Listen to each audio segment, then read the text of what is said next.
Welcome back to HPP, the podcast that talks with tomorrow's hoop stars. I am Rich Harrison. Thank you for joining us again. And today we're joined by our two NBA guys that we haven't talked to in quite some time, especially Doc. So we'll start with you, Doc. How is covering news in New York City going?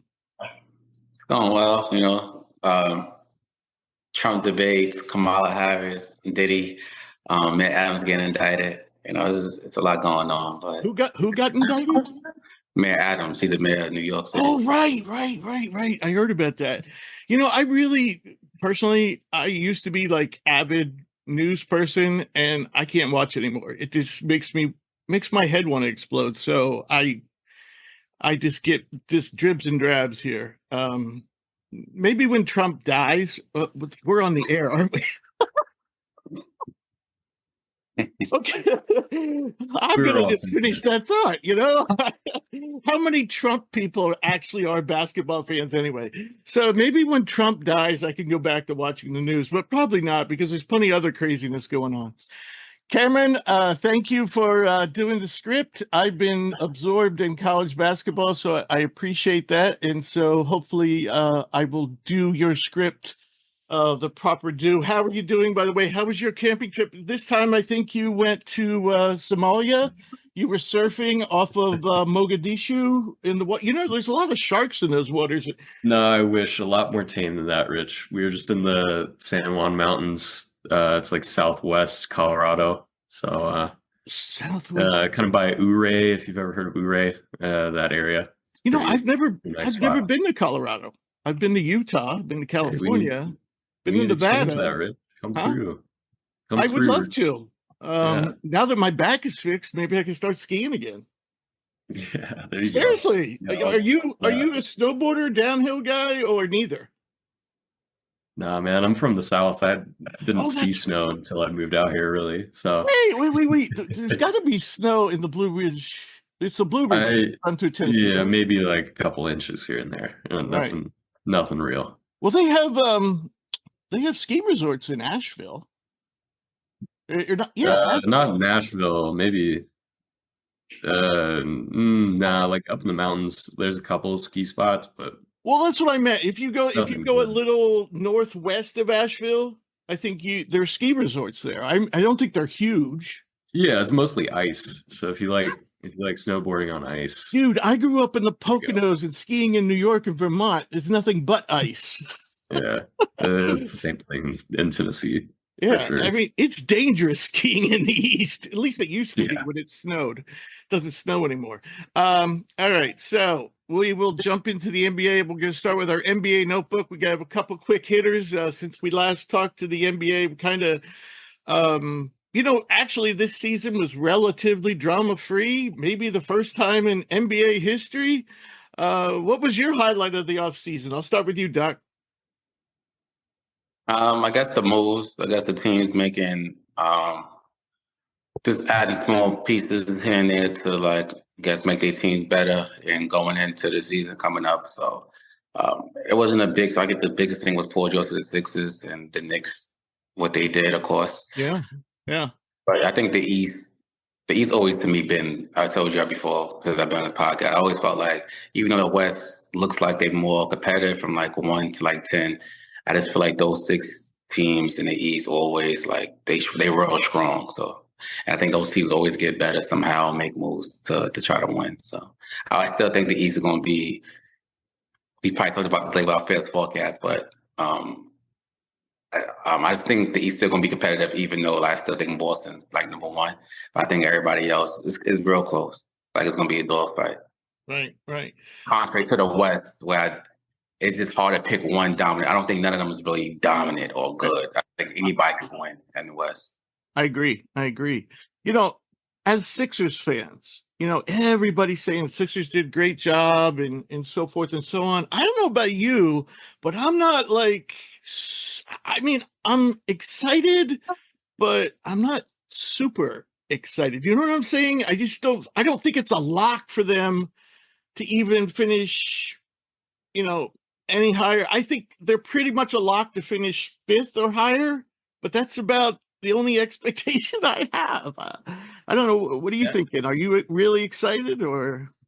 I mean, I do want to see how the team is. I think as a team as a whole, that's probably like the best team as a fit and roster rise that can be probably like the best in the NBA era in terms of like, yeah, it was a year when they had Tobias Harris, Ben Simmons, and Jimmy Butler, but that wasn't necessarily a good fit, and they only played like 25 games together.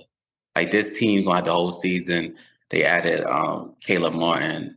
They got Kelly Oubre. I think they fit wise from a team perspective. They got Drummond back. Like the whole team completely. Like I just think it was interesting to see. I just want to see how they play as a whole team for a full year. And Paul George could be a third option. Maybe this would be a better role for him. So I mean, I do want to see where they end up. I do think they would be top four for sure. But like I said, I always say those teams in the East is all. I think Boston's still better, and I would give the edge to the Knicks. But and I think the Bucks will be better this year. But I just think like those four teams, they're gonna go at it in the playoffs. Hopefully, those be those last four teams, and the Sixers don't do something to cost them money. The Sixers will be the team to disappoint. But I'm excited. Okay. Cam, what was your highlight of the relatively calm off season?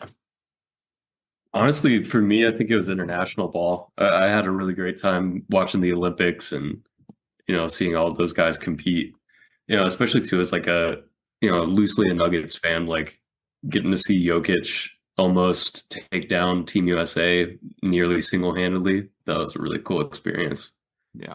But yeah, outside of that, like you said, Rich, it was a tame off season, not a whole lot of drama. I mean, even like Paul George basically quit on the Clippers and nobody really cared. Like it was like everybody kind of knew. You mean nobody cared in LA or nobody cared in the whole world? I don't even know if the Clippers fans cared. They're just like, all right, we got a new stadium, ready for the year. Hopefully Kawhi's healthy. I don't know. Yeah, well, he's not. And by the way, Embiid came up lame yesterday too, so who knows what's going to happen there. All right, so we'll move on to the second topic, and I'll stick with you, Cam. Big trade, recently that we never talked about on the show. It's the one thing in our, we broke down in the summer all the offseason moves, the draft picks, and all that stuff, but we didn't account for this one, though this trade has been probably talked about for 2 years. Yeah, I know they were talking about Towns last season at the trade deadline. That I had a version of that trade that I didn't include in the trade deadline part because the Wolves were doing so good. I was like, I don't need to do this right now. So in your opinion, who won? Dude, it's hard. I think both teams got considerably better. I think for the Knicks, it really depends what version of Karl Anthony Towns they get. Like if he can be an all-star contributor, I think that they win. If he's like good to solid for them, they still might win that trade. I think just their overall team makeup is just they have so much more talent now coming into the season than they did at the start last year. But I think the Wolves are going to have the easier time adjusting because I think for them, getting Randall, he's a talented player. I think he could fit into what they do, but ultimately, like they needed to clear up some cap space, down the line. And I think, trading for Randall made that possible. Plus, DiVincenzo is going to contribute right away.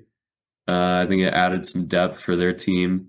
I think they now have some like roster flexibility too, where they can play a little small, they can play a little big, they can play supersized if they want to. Something that they just couldn't do with Towns on the roster. So I think. Don't you think Randall? Don't you think Randall is a better four than Towns was? For the four? Yeah, I mean ultimately, yeah. As a four, yeah. I think part of what made the Wolves really good this past season in the playoffs was that they could go with that supersized lineup. Play Reed and Towns together or Gobert and Towns together. But I think they still have the flexibility to do some of that with Reed and Gobert. And two, I mean, like you said, Randall's a better four. I think he's not a great defender, but he's probably a better defender against wings than Towns was. Right. So And he's I think really, in grand scheme of things, they got better. I suppose the other way to look at it is you really don't want to play Randall at the 5 because he's never been a shot blocker ever, you know. So Yeah. Doc, what are your thoughts on the trade? Do you think one team or the other won? Yeah, the Knicks definitely. I don't know. The Knicks definitely won the trade. To me, I don't think it's close. I think Minnesota. I think Minnesota takes a step back. I don't think he's supposed to do that because Randall the type of basketball player where it comes off as selfish in a way. Like he could take away from a lot of the young guys that got. Like the way he plays basketball. He doesn't play basketball I didn't say the right way, but he needs the ball. Like he just does so much with the ball. He thinks he's like a point forward. And I don't think they need that. They could have started Nas Reed instead of having Randall, Yeah. and it'd be a way better fit for they team. Nas Reed did crazy well in the playoffs last year. He could have been the next guy up if you wanted to trade Cat. But while you replacing Cat with Randall, now it's like Nas Reed's gonna stay in the bench still. And it's just this is a weird. It's just like now you have a better guy to me fit wise on the bench. Now you got Randall. I never really cared for Randall's game. I don't think Randall fits a championship winning team the way he plays basketball. So I think they take a step back now. I think fit wise, just because Cat can hit the three. Cat can stretch the floor, hit the three, and I think now Cat going to his original position as center, what makes way better for himself too than having Rudy Gobert. Because I don't know. I think the Knicks to me definitely want to trade. Like definitely. Yeah, I kind of agree. And one of the reasons is for starters, Randall's hurt. You know, we don't know when I don't know, maybe you guys do, but I haven't really heard any timeline for him to return. So if you look at the depth chart of Minnesota, the one place where they didn't have a hell of a lot of depth was power forward. And, you know, maybe they could move McDaniels there temporarily. You know, I think that's one option they could look at. The other thing is, I mean, both teams did really well last year. Okay. So it is a big risk for either club, you know, to make a move to break up the chemistry. However, the Knicks had already done that.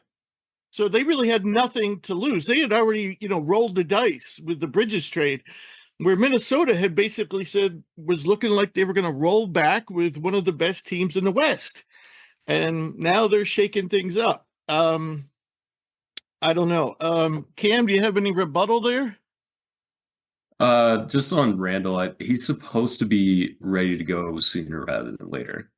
I know he's already like the kind of the chat that I've seen is that he might be ready for the season debut, and he might be ready in like a week or two in. So he's going to be pretty ready to go. Plus, it's a shoulder injury, so you know I worry more when it's somebody's knees, ankles. Yeah, that of kind course. of stuff. Achilles was always a killer.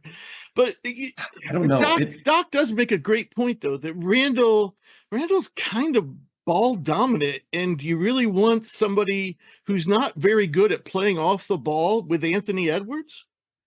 So yeah, that's going to be the toughest part of the calculus, right? I mean, I think ultimately, you know, for the Wolves, they've got pretty serious cap issues. Like, I think as much as anything, it was a business decision of like, we can't afford to pay Towns going forward because he's signed for a long time, over 50 mil a year too. So I think a big part of that really was kind of the business decision of like, you know, we can't afford to keep Towns, Gobert, eventually re-sign and extend Edwards and Jaden McDaniels and so on.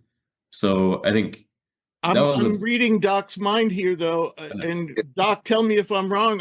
You're thinking if you're that close to the NBA title, you worry about the cap later. Yeah, you worry about all that later. You do. Well, I think this is your first year. You gotta think this is their first year, really. Well, that year being a team where we was top seeded, and we did the whole year. We played good, play aggressive defense. That's what was our MO. We got to the playoffs, we lost, but they should feel in their mind that we could have beat Dallas if they would have more experience. Like they just made dumbest bonehead the decisions. And Cat wasn't aggressive that series. He did do bad, but even when you think about the Cat, all right, then trade him to a team where you could actually better your team and any holes you needed, from getting a point guard, from getting a better small forward, probably, just better your team in that way. Getting another power forward replacement when you got a good power forward. I don't know. I saw a flash of Nas Reed. I would have promoted Nas Reed to that starting power forward spot and then traded Cat to get other pieces to fill in the other part of the roster. I don't think it benefits to have Nas Reed again on the bench when he's gonna be mad now because he's gonna feel like he's better than Randall, or he's gonna feel like he should be next up. He's a young guy. I feel like you should just play young guys who've been on your team for a long time now, who got the chemistry, and you just let them ride out. That's what I feel like. I agree, and he's clearly a better defender than Randall. Mm-hmm.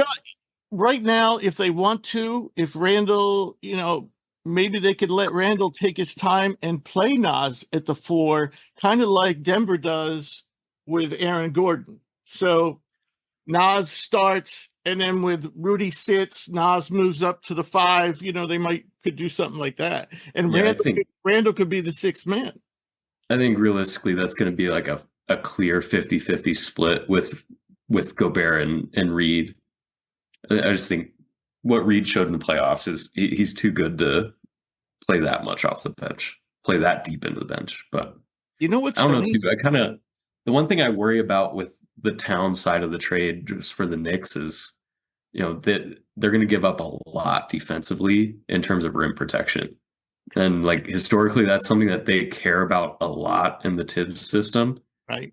I think they've got some really great wing defenders, but it's going to be a big test of, what can they really do with Towns as the anchor of a defense. So I don't know. I think there's fit questions on both sides, but I don't know. To me, it's like if you get a good year from Randall, you're going to get, what is he on a team where he's the second option, third option? I think 18 a game is still feasible for him. I'm ball hogging it at times, but he's a good rebounder, pretty good passer. But the big thing for me is DiVincenzo. I think, we even had somebody that picked him as their most improved player candidate, as a write-in. So I don't know. I like DiVincenzo. He showed a lot in the playoffs. I think that's just another depth piece that they can slot in. I think it made them better overall, especially given, they had fit issues with Towns. Right. I can't argue with that. The funniest thing about this trade is how the Knicks made it happen. And the NBA apparently isn't too thrilled about the way they did it. I don't know if you guys heard about this, but they took 3 minimum salary guys and they redid their contract so they were making $1 more than the minimum salary. $1. $1 more per year. And the reason they did that is because the NBA has a rule that you can't collectively take a bunch of minimum salary guys to make up a salary cap difference. I think you can only include one in a trade. Well, the way they got around that was redoing the contracts by $1.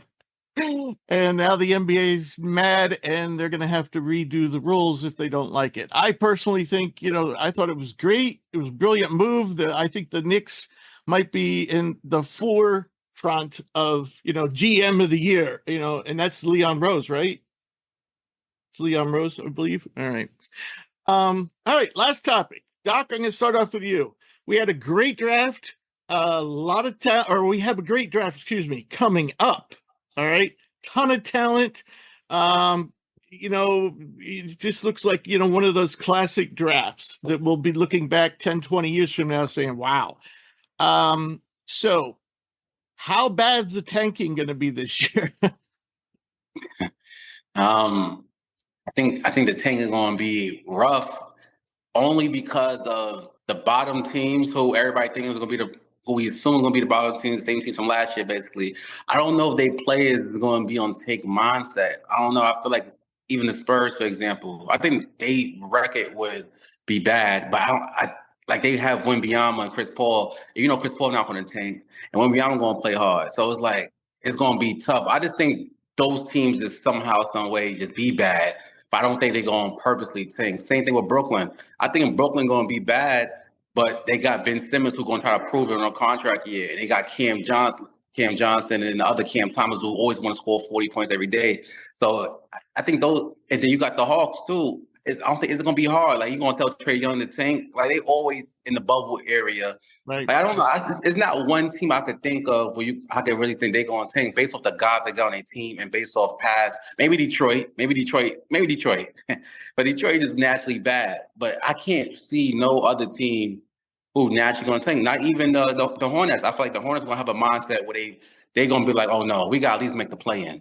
Because it's like we've been doing this for too many years. We got Melo Ball. He been injured. We had the situation with the Miles Bridges that he beat up his girlfriend. He back. So I think that, and then you got the young guy from Alabama last year.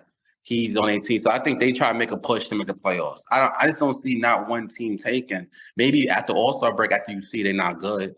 But right. What about a Golden State, for example? Like, say they're looking like they're like in the 11th position. They might do something like that, where they could make the playoffs, but they might just say, the hell with this. I'm going to sit Steph for the rest of the year, so he's fresh for next year, and we can maybe come away with Cooper Flag and finally have a real big man. It'd be too much pride sometimes. It would be hard. Like I said, if they losing by All-Star break, maybe, but I don't know, man. I think even Golden State think they could make a playoff push if they feel like Wiggins is right. If Wiggins is playing right in the beginning of the year, they definitely not taking. Cam, what are your thoughts about tanking this year? Yeah, I think some of it depends on just how the first 20 games go, Rich. But I think, if teams come out to a slow start, we could see some historically bad tanking, especially in the East.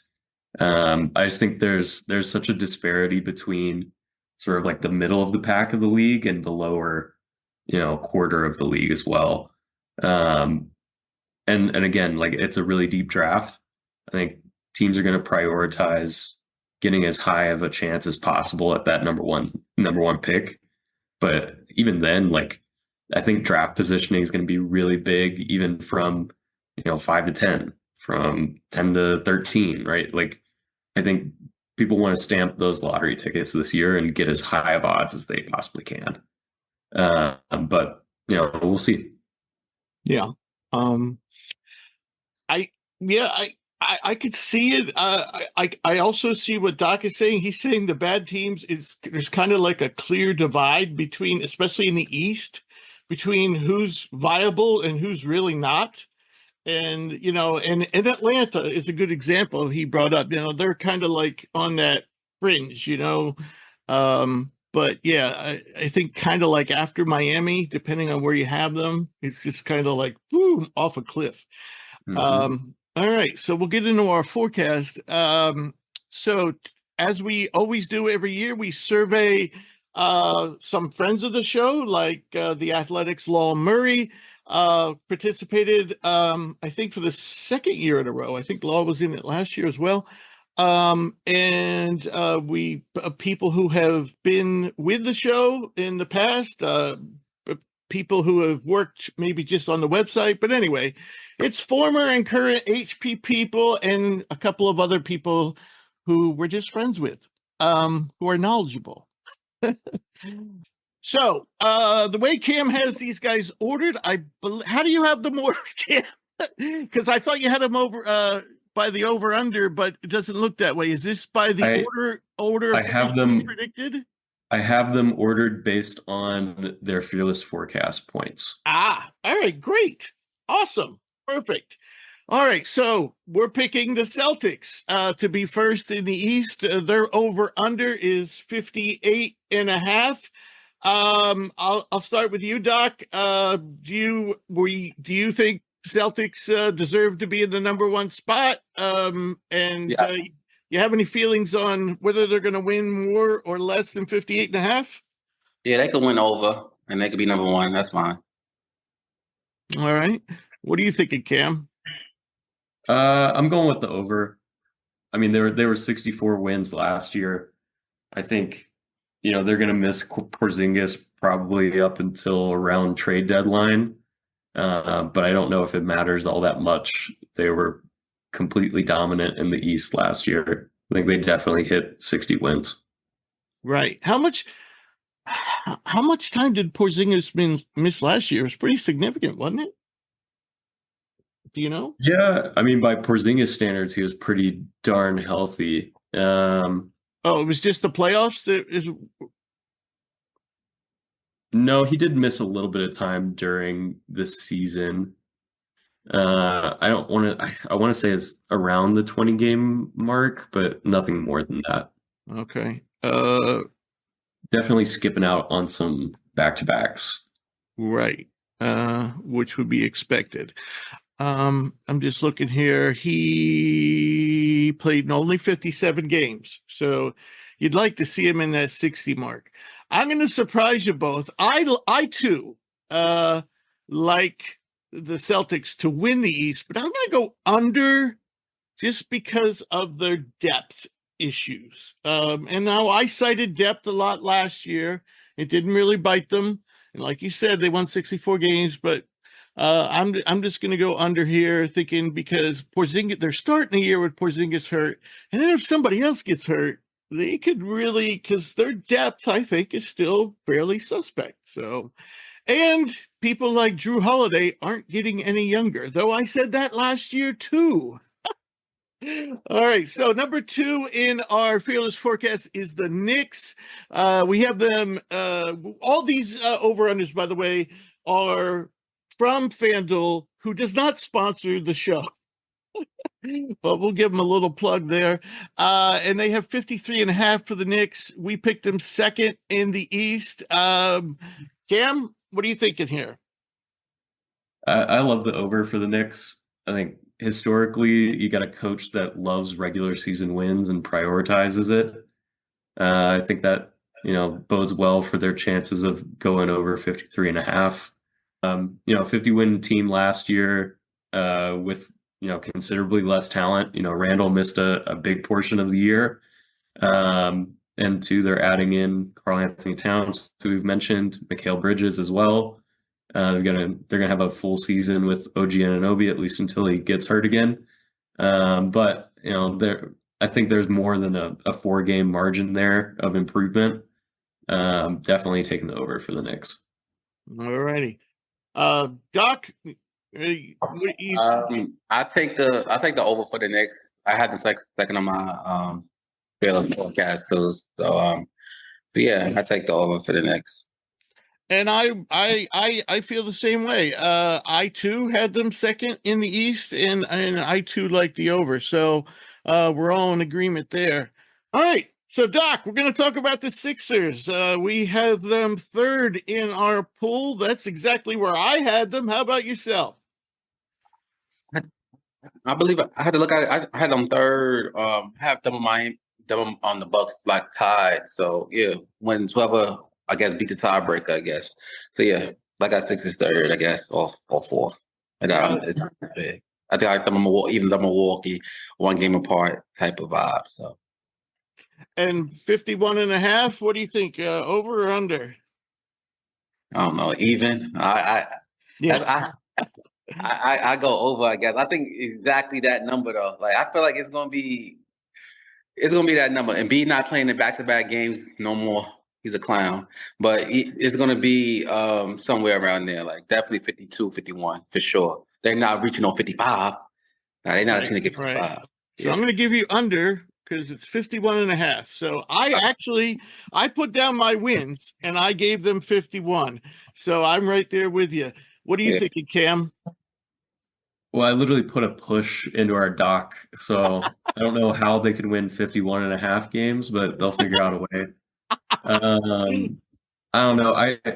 When I did my win predictions, I had them at 52, so I guess I'll take the over. All right. Bet on a little healthy Embiid season. Why not? What could I go mean, wrong? the one thing I really do like about the Sixers this year, I mean, I'm just not. What I do like is the depth. This is the first Sixers team in quite some time which had some good, solid, reliable depth. No, like obvious sixth man of the year candidate, I don't believe, but I do like the fact that, in some spots they might even be able to go three deep, with some of their if some of their younger guys step up, like Bona, if he had to play. I mean, he looked fantastic in summer league. KJ Martin is about, at kind of the time of his career where it's kind of like shit or get off the pot. But you know what I'm saying? The talent is there, and Ricky Council is the same, and their top draft pick McCain. So the guys I'm talking about right now are probably third stringers. So those are some nice third stringers to have in the bag.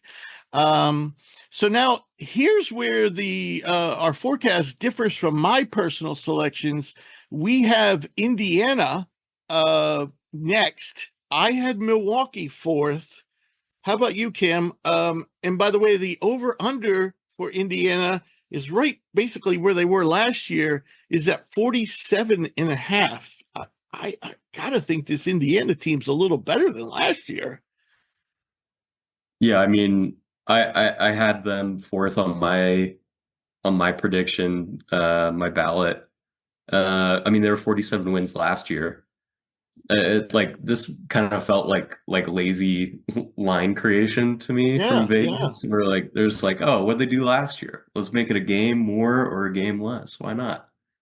So I just think, to me they missed Matherin for a big chunk of the season. Yeah. And in the playoffs, he's a super important player for them, and a guy that's coming into the year healthy. They get a full season. They get an off season with Pascal Siakam. They had one of the best offenses in the league last year. I see them getting better. And after that, Halliburton wasn't healthy most of last year. So. Right, and Nebhard seemed to get better as the year went on. So he could take that next step from the get-go this year. I really do like this Indiana team, and I understand why people put them. I had them neck and neck with Milwaukee, right around 50 wins, just behind the Sixers. How about you, Duck? We have in our fearless forecast? We have Indiana finishing ahead of Milwaukee. Do you agree with that? And what do you think about Indiana's 47 wins? Over under 47? Yeah, I have Milwaukee above Indiana for sure. For sure. I think I don't think Giannis will get injured this year. And that's why, I think that man's going to be different this year. Not different, but he's going to be back to being Giannis. I don't care what Dame does, Giannis is going to be Giannis this year, that's sometimes you need that. Sometimes you need to get injured, be out the playoffs, and people forget about you to really just, I bet. They had high expectations last season. I think Indiana took a step back. Indiana took a step back even last year when they won they was in that championship, that fake little LeBron James championship thing for him to get another award to be better than Jordan. But he was in that championship. They slowed down after that. That whole second half, Indiana took a big step back. So I don't trust Indiana to be top four at all. No, I think I had Indiana. I think I had Cleveland over Indiana too. So wow. I'm not that big of a fan of Indiana no more. I saw how they played, even though they made these conference finals. But I ain't like the way they played. I thought they looked a totally different team from the beginning of the season in the second half of the season. Even by gaining Siakam, they still looked different to me. So, and I don't like that in teams when they look different from different halves of the season. Well, I think part of that was Matherin. I think. Well, I don't know if you could say that was the whole piece to it. But yeah. Yeah. Yeah, Matherin messed up he the reason why I lost in my fantasy. So I won't be drafting him this year. So to get back to the brass tacks, do you what let you do Milwaukee and Indiana's over-unders? Do you like Indiana over under 47 and Milwaukee over under 49? I like Milwaukee over 49. I like Indiana under 47 or under whatever. Under. I got Indiana under. Okay. All right. I'm going just the opposite. I'm going, like I said, I have these two teams very close. and wouldn't be surprised if they finish both with like 49 or 48. So I'm going over on Indiana, under on the Bucks. And one of the thing that scares the hell out of me about the Bucks is I'm still not crazy about their depth. We talk about this. We've talked about this for several years. But the other thing is Middleton. I mean, he's iffy again. You could say that they brought in some reliable pieces. I just don't know if Chris Middleton is not close to what Chris Middleton was a few years ago. I don't know if this team really is a championship contender. Yeah. Yeah, I'm with you there, Rich. I went with the under for the Bucks. And for me, I actually had them below the Cavs on my ballot. I had them 7th. I just think, like you said, they did do a little bit to improve the depth, but not a lot. And Middleton had dual ankle surgery over the summer. So, we were talking about Randall coming in the year hurt. Like, Yeah. I'm more concerned about guys' legs, and this is, multiple seasons in a row. Basically, he's been hurt since they won the championship. With a few month-long stints here and there where he's healthy and playing. So I just, I think to me they probably have one of the bigger variances of any of these like contenders in the East. Mm-hmm. I could easily see them being in the finals. It's possible, but I could also see them out of the playoffs. Like depending what happens in the season. I can't see that. I can't see that. At least in the play-in, it's possible. It really is. You've said things before where I've disagreed and you were right. So I'm not saying he's out of the realm. One guy to watch out for, we've talked up Andre Jackson for, ever since he was in the draft. And Andre Jackson, let's be honest, really has yet to come around as a shooter, which kind of makes him unplayable to some degree.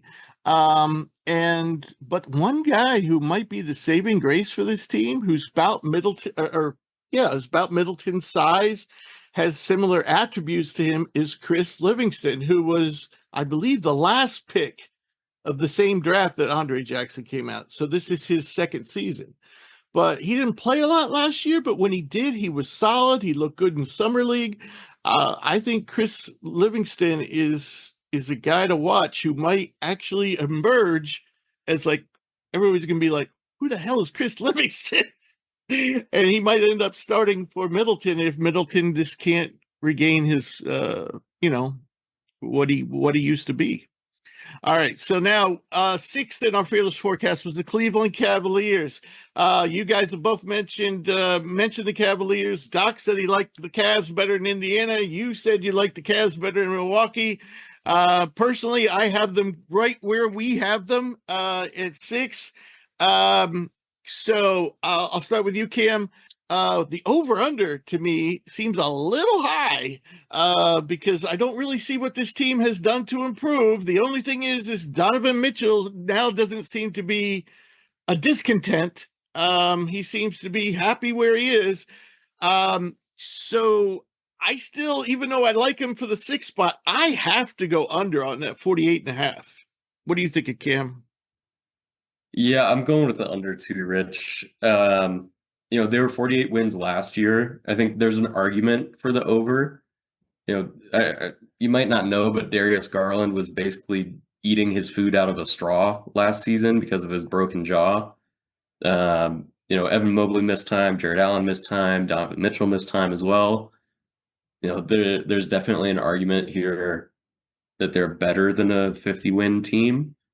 But I don't trust the roster construction. I don't like the dynamic of 2 small guards and 2 oversized bigs. Yeah. I think they kind of have to choose a direction. Mm-hmm. I don't know if they're going to do that this year. And so if I'm just looking at the team that they have on paper right now, I got to go with the under. Yeah.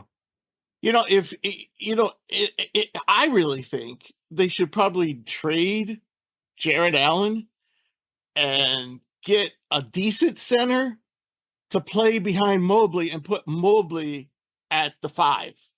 Yes, he's not the most physical guy, and yes, he does have skill that a lot of centers don't, like Anthony Davis.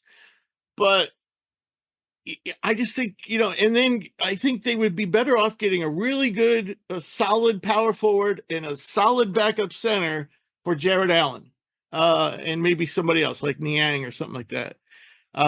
Because this team, you look at it, beside Mobley and Allen, they really don't have anybody behind those guys. And it's kind of a waste to play them both together. That's my opinion. Doc, what are you thinking about the Cavs? The roster pretty much looks a lot like last year. Yeah, and sometimes that could be fine in terms of regular season wins and over. That doesn't mean they're gonna win a championship or anything. Even like this, I'm for the fans out there.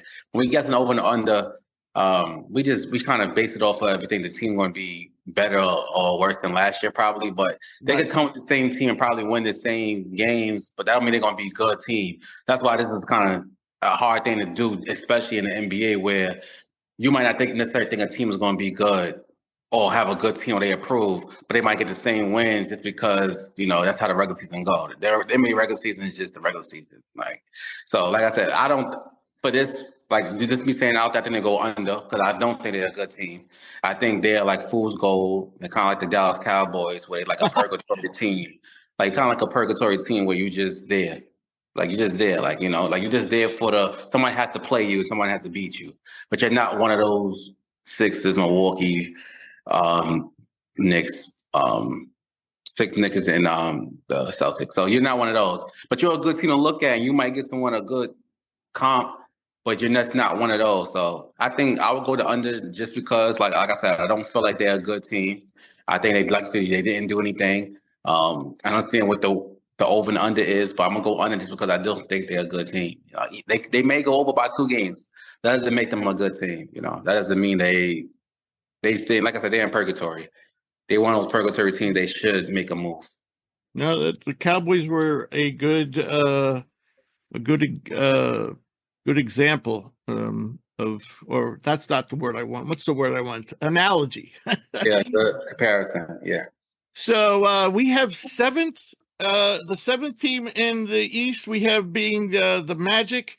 Their over under is 47.5. They won 47 games last year. What are you thinking, Doc, here with the Magic? This is a team that a lot of people on our staff were high on. I wasn't one of them, unfortunately. I didn't listen to you guys. And the Magic ended up exceeding my expectations. So do you think they continue to improve? Do they get over 47.5 wins? Yeah. Like I said, this stuff be tough, man. I think it'd be just right at it. It'd be hard because there's always that one team that shocks you. And like I said, I don't think they take a step back. I don't think they get way better than last year. But I think I don't know. I want to say a push, but I'm going to say over just because, I don't think that team will get worse. I'll just say over just because, I'll say over. But like I said, they one of those teams too they're not in purgatory. They're getting better. But last year was their very first year.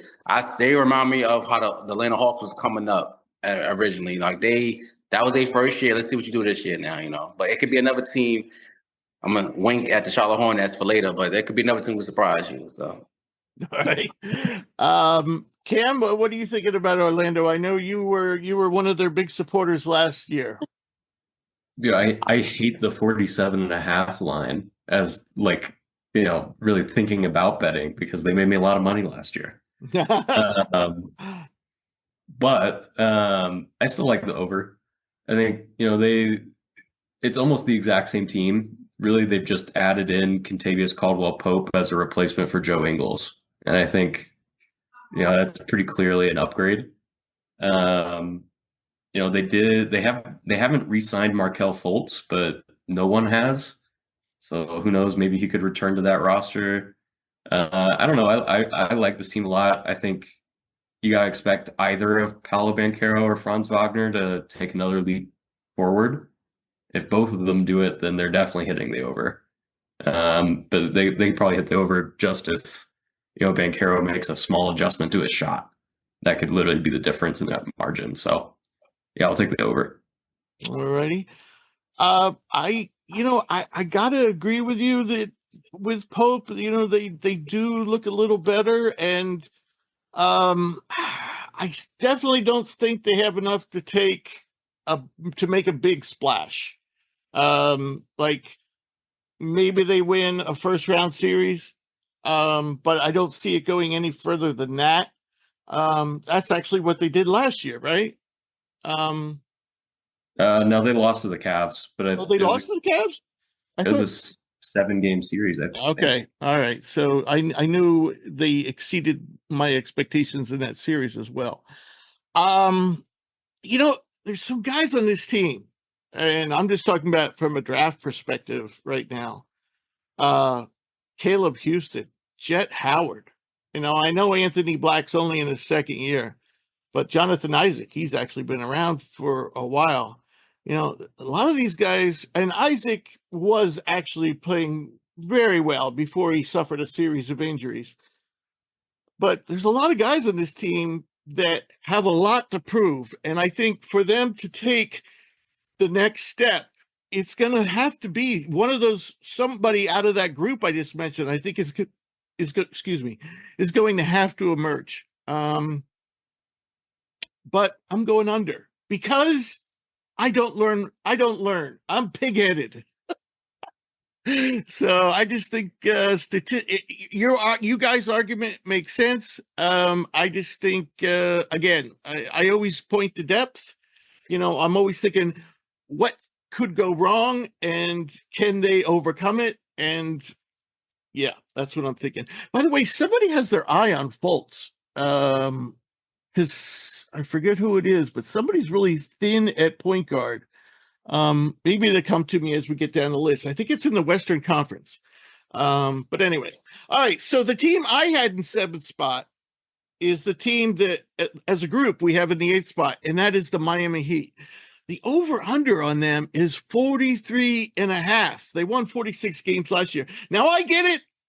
Miami doesn't really, they don't take the regular season as serious as a lot of other teams. They kind of wait to the playoffs, though that often puts them in a position like last year where they have to open up the playoffs against the Boston Celtics. So I think they're going to want to avoid that scenario. And I think they're going to actually put a little more effort into the regular season.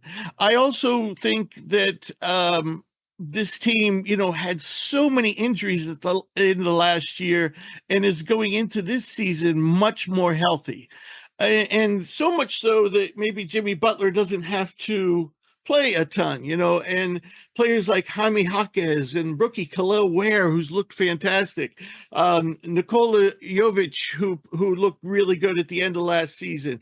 I just think there's a lot of good things going on with this team. I got to go with the over. How about you, Cam? Yeah, I got to take the over. I think 43.5 is just kind of a gimme line, honestly. I mean, that would have them deep out of the playoffs if they're in the West. I think that's kind of silly, especially given, I think we're probably all in agreement. There's a pretty clear drop off in the Eastern Conference from 8 through the rest. Oh yeah, the teams. A couple teams that could, surprise and really put things together this year. But I think Miami has a consistent core. They have a clear number 1 option. They have a clear number 2 option. They have a defensive identity. I don't see this team being in the play-in for sure. So I think just on placement alone, they have to be a 45 win team. Yeah. I think it's almost a guarantee. Yeah. What are you thinking about the Heat, Doc? Yeah, I'm gonna say over. I'm respect the Heat culture. I think Bam becomes a better player after playing over the Olympics. Some guys. For some reason, some guys who go to the Olympics and experience that, they play a little bit better for some reason. That's an experience for a guy like him he's not really like a superstar or a real star or anything, but him playing basketball maybe be better for him. Yeah. And there's actually one of our guests on the show, I forget who it was, told me that the Heat are talking about playing Bam at the 4, and maybe if Khalil Ware continues to play as he has been, maybe start Ware at the 5. Though right now that doesn't seem to be the case, but it's an interesting thought, you know. All right, so we move on down the list, and we're at Atlanta. This is where the divide is. This is where the chasm is. So, Doc, what are you thinking about the Hawks? It looks like they're kind of a little bit in rebuild mode here, wouldn't you say? Yeah, yeah. I think I forgot what I had the Hawks at. I think I had them 10th or 9th. It gets wary at this number, with the Hornets. To me, I think the Hornets gonna play better. It gets wary for me at this juncture right here. It's hard. It's real hard. But I don't know. I could say under. I could say over. To me, like I said, this we don't really go down these teams right here. None of these teams is good, right? So it's like this is not the West. I feel like the West is cool to go down the list because like they more competitive. Like this bottom half is kind of like, okay, we're just doing it for the fun of it now. But I don't know. Maybe I could say under or over. I don't really trust Trae Young. I never liked Trae Young. I think he was an overrated basketball player because he don't play defense. And the way how he play offense is like stat pattern in a way. Like it just looks good on paper. Don't impact wins. So and it was my son DeJounte Murray.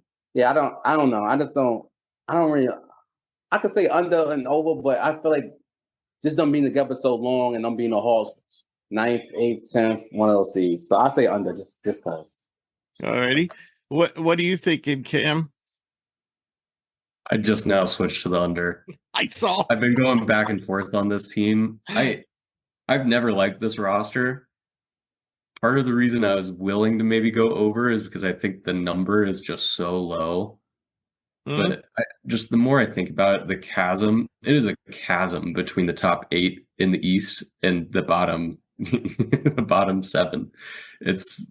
I don't see any way that they are really I don't see any way that they make it out of the play-in personally.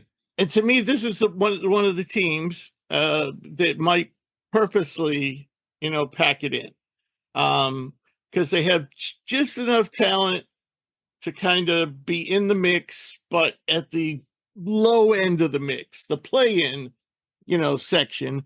And I'm going under. I like some of the pieces, especially Jalen Johnson. Dyson Daniels might be a nice combination with his defensive ability next to Trae Young. So there is some talent here. I'm going under. And Doc brings up an interesting thing. One thing we could do to speed things up here, since these teams really do kind of stink, we could basically say whether we kind of like or dislike, the position where a particular team is at. So I'll read the order. I'll start with you, Cam, and I say, do you have a particular comment about a particular team? For example, I have something to say about the Pistons, but the way we did it in our Fearless Forecast collectively, we had the Bulls 10th, we had the Hornets 11th, we had the Raptors 12th, we had the Nets 13th, and we had Detroit 14th, and the Wizards 15th. So, Cam, are there any of these teams that you think are misappropriated, that they shouldn't be where they are? Like, I don't know. What are you thinking? I think that the Bulls are hard because they do have Zach LaVine back. And this is a team that just refuses to tank. They could win 30 games and who would care because the team sucks.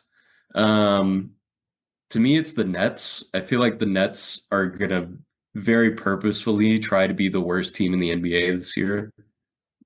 Yes, my fellow Cams will attempt to put up 40 a game. I think they'll just start getting fined by the Nets until they purposefully stop trying to put up 40 every game. Like that team, gave up Mikal Bridges just for the hope of getting a top pick this year. And I don't think they're going to risk that by, competing. Right. And I think personally, I don't think they can compete. I think they and the Wizards might be the two worst teams in basketball. yeah. I mean, I think that the Nets are better than the Wizards, but there's a reason that their line is 18.5. Like that, I still like the under. Yeah. Wow. Now that I personally have to. I mean, I think they're going to win 20 games. I kind of have to go over, but yeah. All right, Doc. Out of this group, you mentioned you wanted to talk about Charlotte. What are you thinking about the Hornets? Yeah, I just think sometimes it's your time. Like I just think it's your time to play well. I think it's your time to everybody is no more excuses no more. I think certain teams when they get to that point where it's like no more excuses, we gave you the young guys.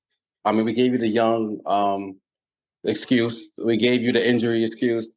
Now it's time to see. Like this is your time to make the playoffs. Now, like I think this is their last scroll. Like we have to prove yourself. So I think you have to go out there and prove it. Like now, I think LaMelo. We like. I think a lot of people like LaMelo. He's a cool basketball player, right? I think they think he's a good point guard or whatever. Or he's talented. But I think now it's like they go under the radar a lot because of injuries. They're young. They have a lot of distractions. But I think now it's time for you to play. And I think this is the year for them to actually play basketball. I think a lot of guys on the roster got stuff to prove. So I think they finally make the play in somewhere and try to make that push to get in. All right. Now last year I was pretty high on the Pistons because when you look at that depth chart, I just see, being draft evaluators, which is our primary function here. You look at this and you just, so many of these guys we really loved coming out of college, and you have to think at some point, these guys are going to turn it on. And I really love the draft pick of Ron Holland. I think he's one of the more NBA ready players in the draft. And though he's got to improve as a shooter. And that is one of the big things that held this team back last year, not to mention all the dysfunction that was behind Monty Williams being head coach. All right. So they cost him a ton of money, millions, but they got rid of Monty Williams because it just wasn't working. And I think that's going to benefit this team. I think players like Cade Cunningham, Jaden Ivey, Jalen Duren are really going to start to really start to play the way we expected them to play. And some of them have, especially Duren, at moments. I think Holland was a great draft pick. Isaiah Stewart is a solid player already.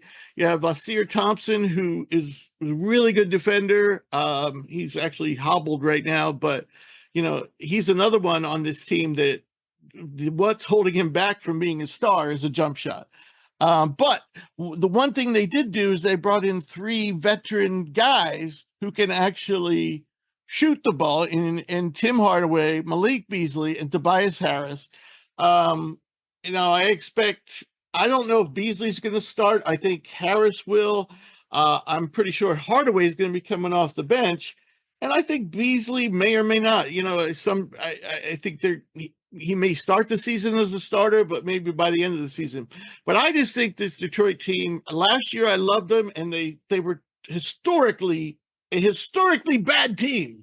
I think that a lot of talent, new coach, historically bad last year. They weren't that bad last year. I mean, they shouldn't have been that bad last year. So I don't think this team makes the playoffs. I don't think this team makes the play-in, but I do think they're going over 25.5 wins. I actually have them in the 11th spot in the East. All right.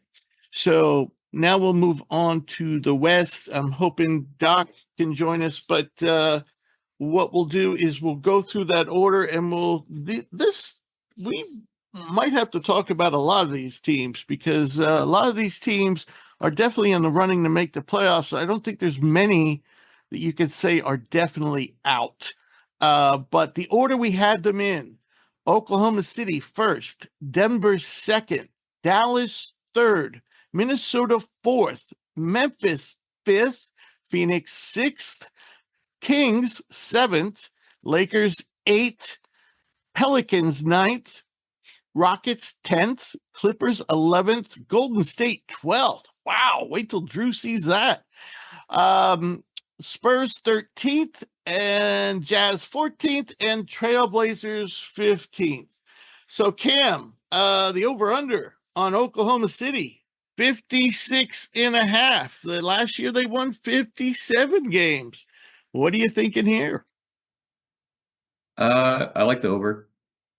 Just for a little perspective on our Fearless Forecast voting, only 1 out of our 7 voters had OKC as the 2nd seed.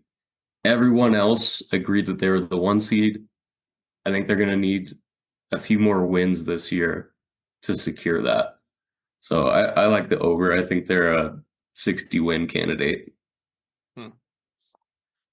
Yeah, I mean, the addition of Caruso, people seem to be really liking that. Though I'm wondering on this team, when I look at the depth chart, I'm wondering where the shooting's coming from. Who's going to be able to, even Shea is not the best 3-point shooter in the world. Jalen Williams is probably the best shooter, wouldn't you say? I mean, really, for high volume. I mean, I know Dort has been making pretty good percentage, but I don't know if I trust that on high volume.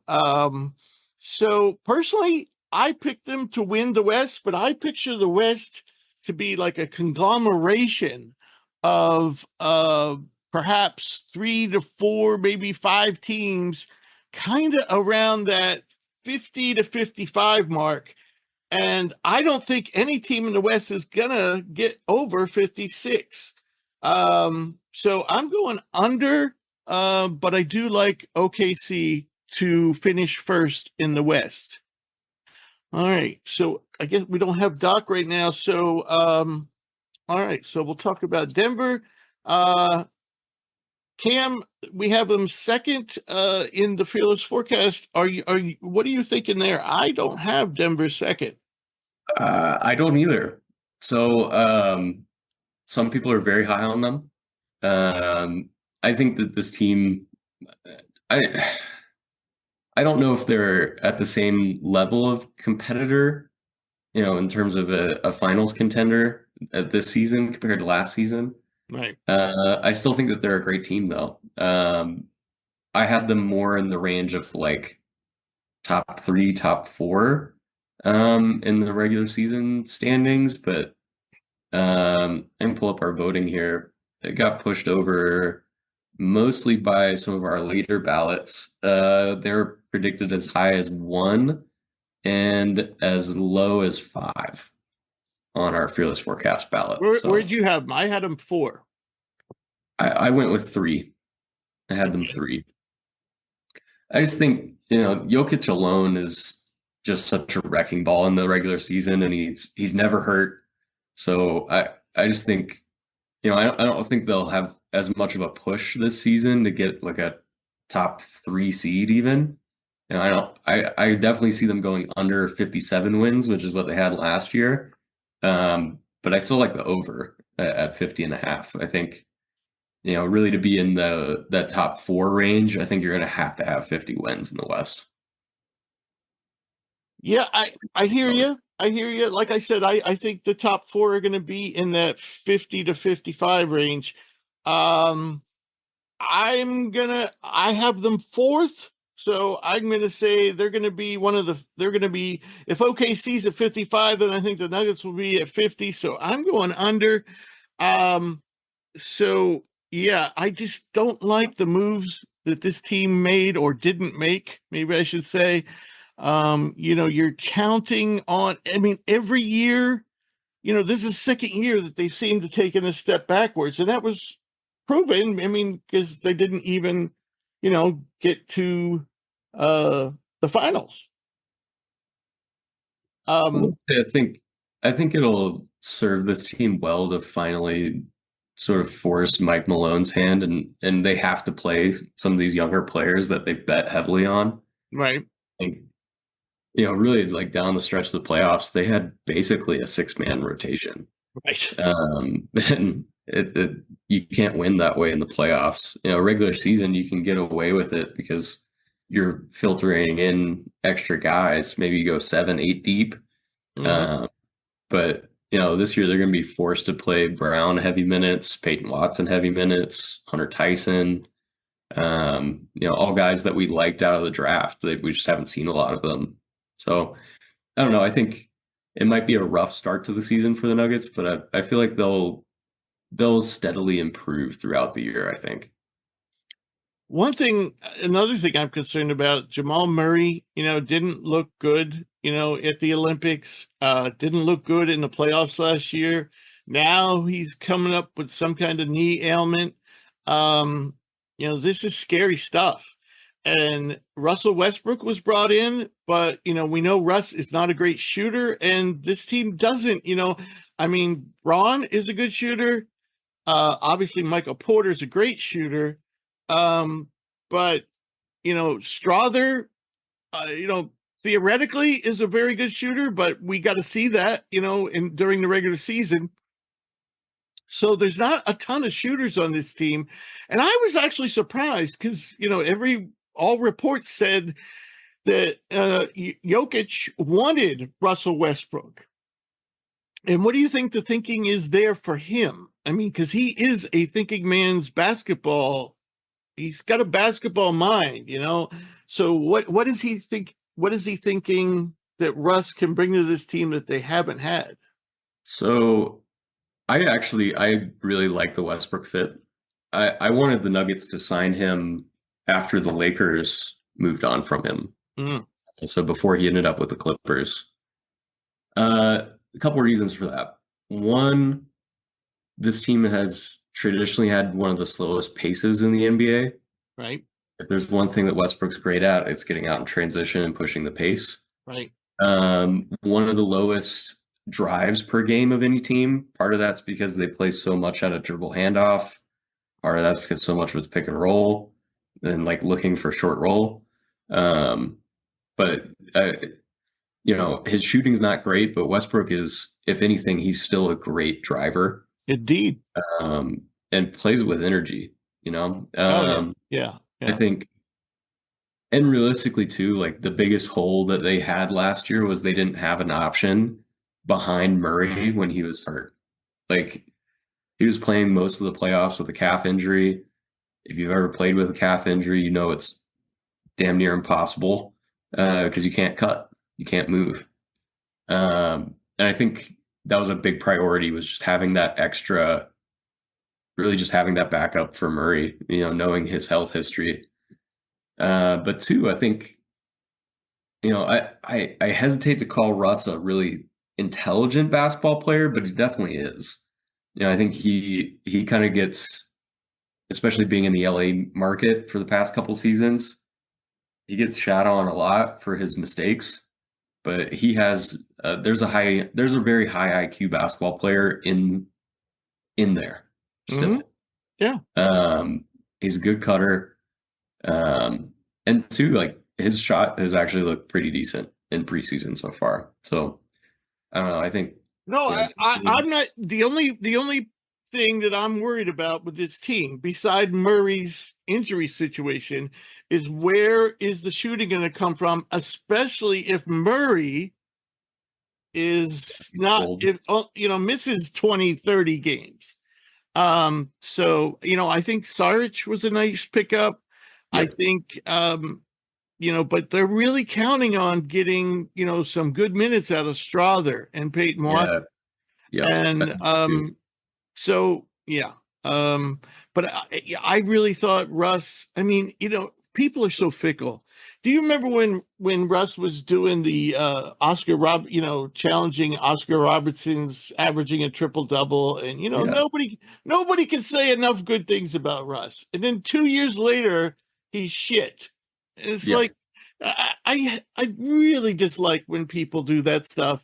All this, they go from one bandwagon to the next, I mean, we saw 2 years ago when nobody was playing for the Clippers. There's no Kawhi, there was no Paul George, and Russ almost single-handedly, took a mediocre team, moved them advance in the playoffs, just by his sheer will.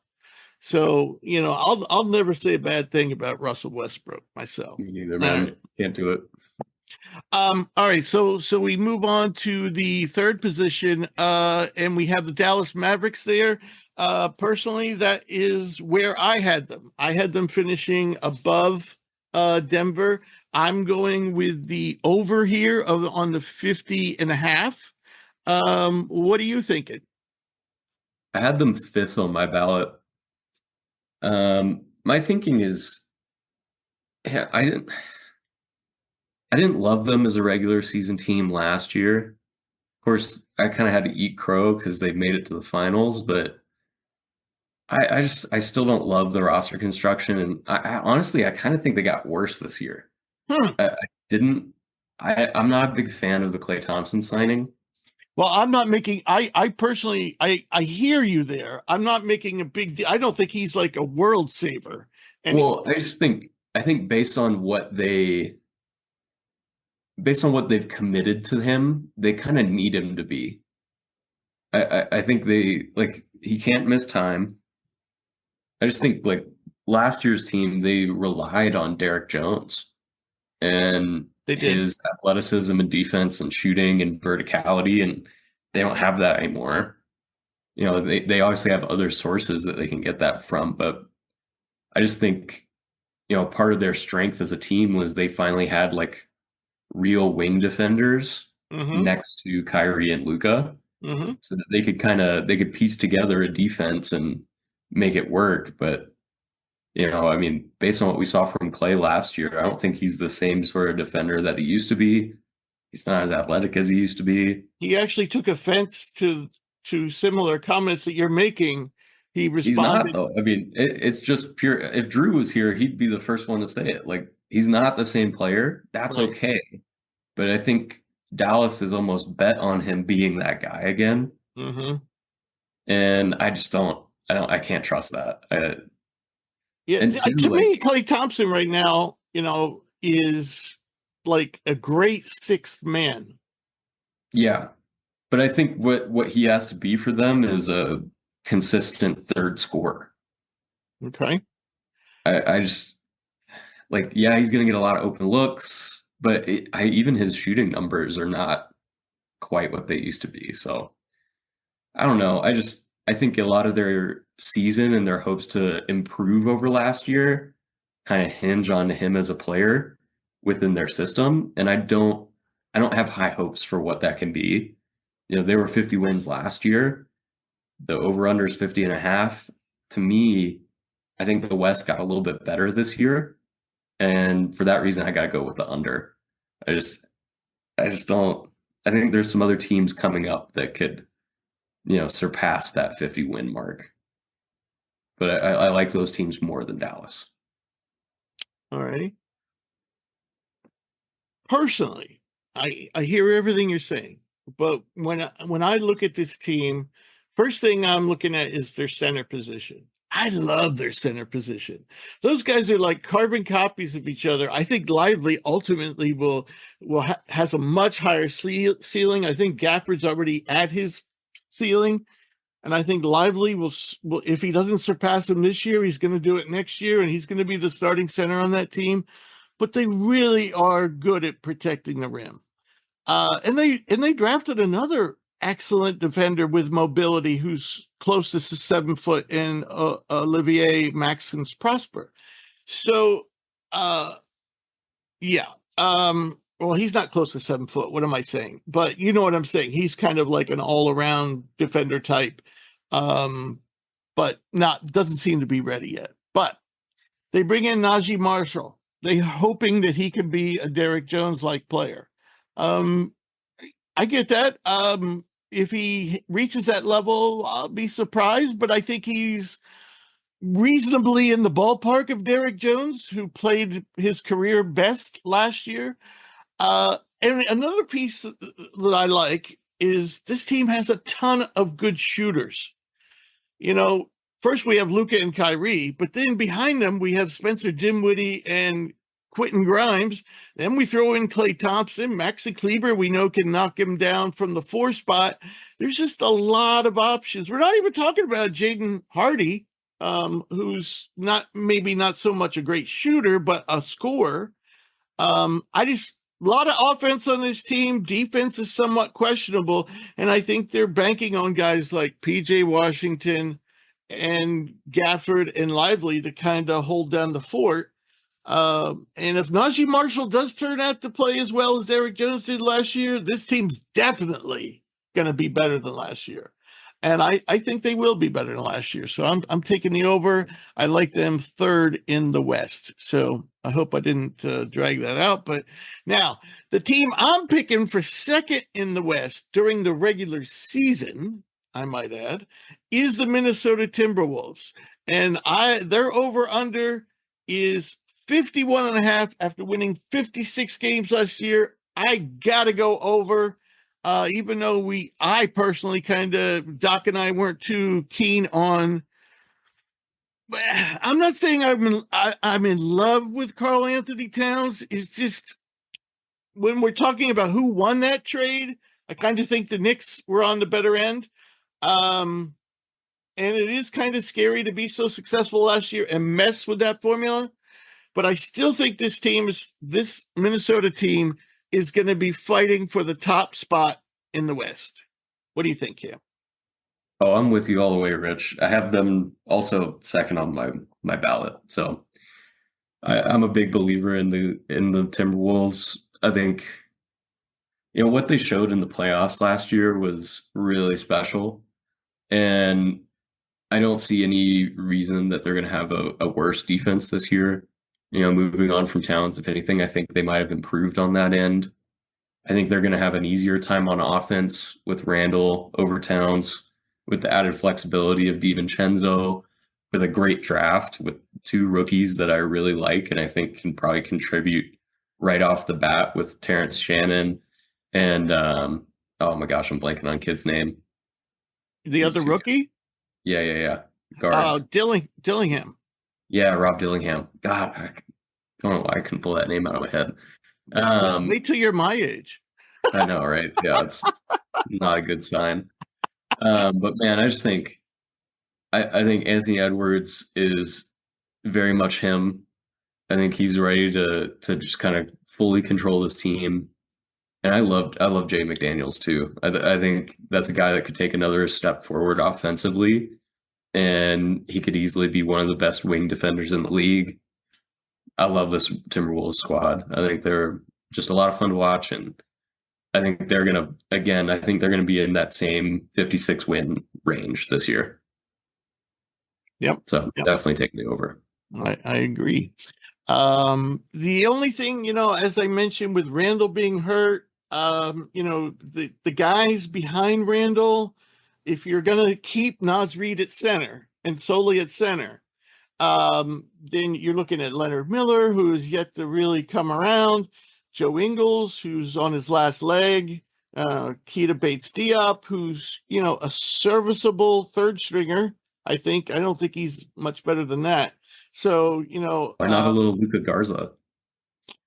Well, the only way Garza gets in there is if Reed's playing at the 4, because Garza certainly can't play at the 4. No. I don't think. He's a pretty good shooter, though. Yeah, but he's going to be a defensive nightmare. Yeah. I mean, I just had to shout out. He would put the N in nightmare if he was out there playing the 4. So that's my opinion. All right, so we'll move on. This surprises me. Memphis, we're picking as 5th as the collective group. I don't like that. I think Memphis will be in the top 8 in the West, but this is a team that won 27 games last year because they had all kinds of injury issues. And you know what? They're starting this season with injury issues. Ja is nicked up. Jaren Jackson's nicked up. Gigi Jackson is nicked up, and I think maybe more than nicked up. I think he might miss some time. Same goes for Cam Spencer and Vince Williams. So, I mean, we're already, and you're counting on a rookie who, not last year, I mean, actually, probably at the start of last season, when we were talking college basketball, and it wasn't just us, but most people were saying Zach Edey. Nobody had Zach Edey, like in their top 60, let alone top 10. And then all of a sudden, he goes to, the runner-up in March Madness. And that's what I don't get about draft evaluators. We've had Zach Edey in the same spot. We had him in the same spot for like the last 3 years, basically around number 30. Okay. And ESPN goes from not having him in their top 100 to now he's a top 10 player. What did Zach Edey do between this year and 2 years ago that all of a sudden you think he's a top 10 pick? Okay? My point is, I don't think Zach Edey is necessarily going to play like a top 10 pick. I think he's going to end up off the floor a lot, just like Rudy Gobert and other players like him. He's better offensively probably than Gobert, but probably not nearly as, I know he's not as good defensively as Gobert. And Gobert gets benched for not being great. I'm telling you, Edey cannot move his feet as well as Rudy, and he certainly can't block shots like Rudy. So, yeah, I just think this team, to project them that high is a reach. I have them on my list, I believe it's 7th or 8th. I have them 7th. And there's no way I see this team getting, or no way I would bet on them getting over 46.5 wins. Can't disagree more. Wow. Can't disagree more. This team with Ja Morant is a completely different beast from the team that we saw last year, let alone the fact that they set a record last season for the most active players on a roster throughout a season. Doubt. Yeah, no doubt they were really hurt. Like historically hurt. Yep. And not to say that that's just going to magically go away. I think they'll have to deal with some injuries this season. They're already going to be missing Vince Williams for a good chunk of time. Already going to miss Gigi Jackson for a good chunk of time. But I love the depth of this team. I really do. In the front court, I do. Not so much in the back court. I still like the backcourt depth as well. Yeah, I mean, I think they had a good draft. Personally, I was in the same boat that you were, Rich. I wasn't really an ED believer until last season, and I think part of that's because he actually really did make a genuine improvement last year, both as a post scorer, which I think for a guy his size is going to be relevant. And historically, the way that the Grizzlies play, they love having a big bruising, pick-setting center. And they're happy to post guys up. I mean, they've had Valanciunas, they've had Steven Adams. They lean on playing through a traditional center. And I think, if there's a guard to put Edey with, who's gonna sort of play to his strengths and really use Edey in the correct way, it's gonna be Ja Morant. Such a believer in his individual game, but I think beyond Morant returning, Jaren Jackson had a year of experience as a primary scorer. His numbers were down, but that's because they were just going through it as a team. I think Desmond Bane as a third option as a scorer, hell of a shooter, got a lot more experience in the pick and roll as a ball handler. I think that's going to improve their chances, even if parts of their team miss time. And, when they had this core together healthy, they were a 50-win team. Mm-hmm. And you could argue that they're deeper than they were when they made that playoff run. And you could also argue that they have more top end talent than they did when they made that run. I just think, I think the Grizzlies, like you said, there's a lot of variance in where this year could go. Literally just within our forecast, they're predicted as high as the 2nd seed and as low as the 12th seed. Wow. So there's a huge range on what people think about the Grizzlies, but maybe it's a little bit of a Tennessee bias, but I remember how good they were when they had their guys healthy, which was just 2 seasons ago. I think that they're a legit contender. I'm not saying they're necessarily going to win the title, but I think they could be in a position where they're like Dallas of last year, where they find themselves in the Western Conference Finals and anything could happen at that point. But yeah, I think to me, really, this is like a 5-team conference, and they're sort of like that low 5th team in my mind. So I like the over for sure. Okay. I'm sorry, you're delusional. All right, so we had Phoenix 6th in our poll. The over under on that is 46.5. That's about exactly where I had them. I'm gonna say over, but I mean that's right. To me, that's right about where they should be. I'll say over. I do think Phoenix has improved their depth. I just, when all these teams that, are relying on guys that are kind of toward their end of their career and have had some injury issues. And I'm not a huge Devin Booker fan. And Bradley Beal, was pretty much a disappointment last year. And how long can KD keep on doing it? Yeah, so I think the depth on this team has improved some. I did like what they did in the draft by drafting 2 defensive studs and Oso Ighodaro, who can probably play the 4 or the 5 defensively, and Ryan Dunn, who could probably guard just about anybody. So yeah, that's nice, but I just don't know if they're going to find their way onto the court. But yeah, it's a nice move for the future, but which is something this team didn't actually seem to be thinking about at all. It was just like we'll worry about tomorrow, type of attitude. But I really did like their draft. But anyway, I don't know if they did do one significant thing. And that's bringing Tyus Jones, a true point guard, which this team did not have. And actually, they have a nice backup behind him in Monte Morris. And they also have 2 guys on 2-way contracts that I still think might be able to make it in the NBA as solid backups. And that's Colin Gillespie out of Villanova, Ty Washington out of Kentucky. So they've really stocked this team with some point guards.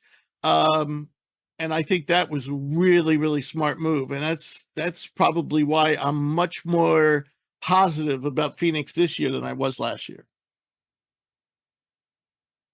Yeah, I hate this team, but I got to take the over.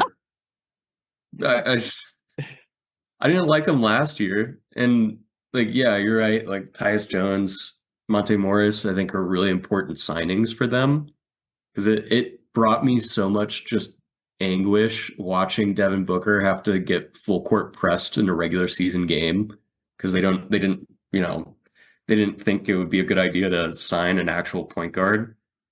That it'll alleviate some pain for me and for Devin Booker having Tyus Jones and Monte Morris in the house, but I still just don't see this team as a genuine contender. And some people definitely do. And you got to think, they have there's an argument that, they could have their Dallas moment, but I just see them as kind of like the smack in the middle Western Conference team that's, they would be maybe an actual contender in the East, but in the West, they're just kind of outclassed. I think, they're in that next tier of good teams. but not in the top 4. And yeah, but I mean, I have them 6th. The team I have 5th is Sacramento, but I actually have them tying with the same record. Again, about 40. Actually, no, I had Sacramento at 46 and Phoenix at 47. Sorry.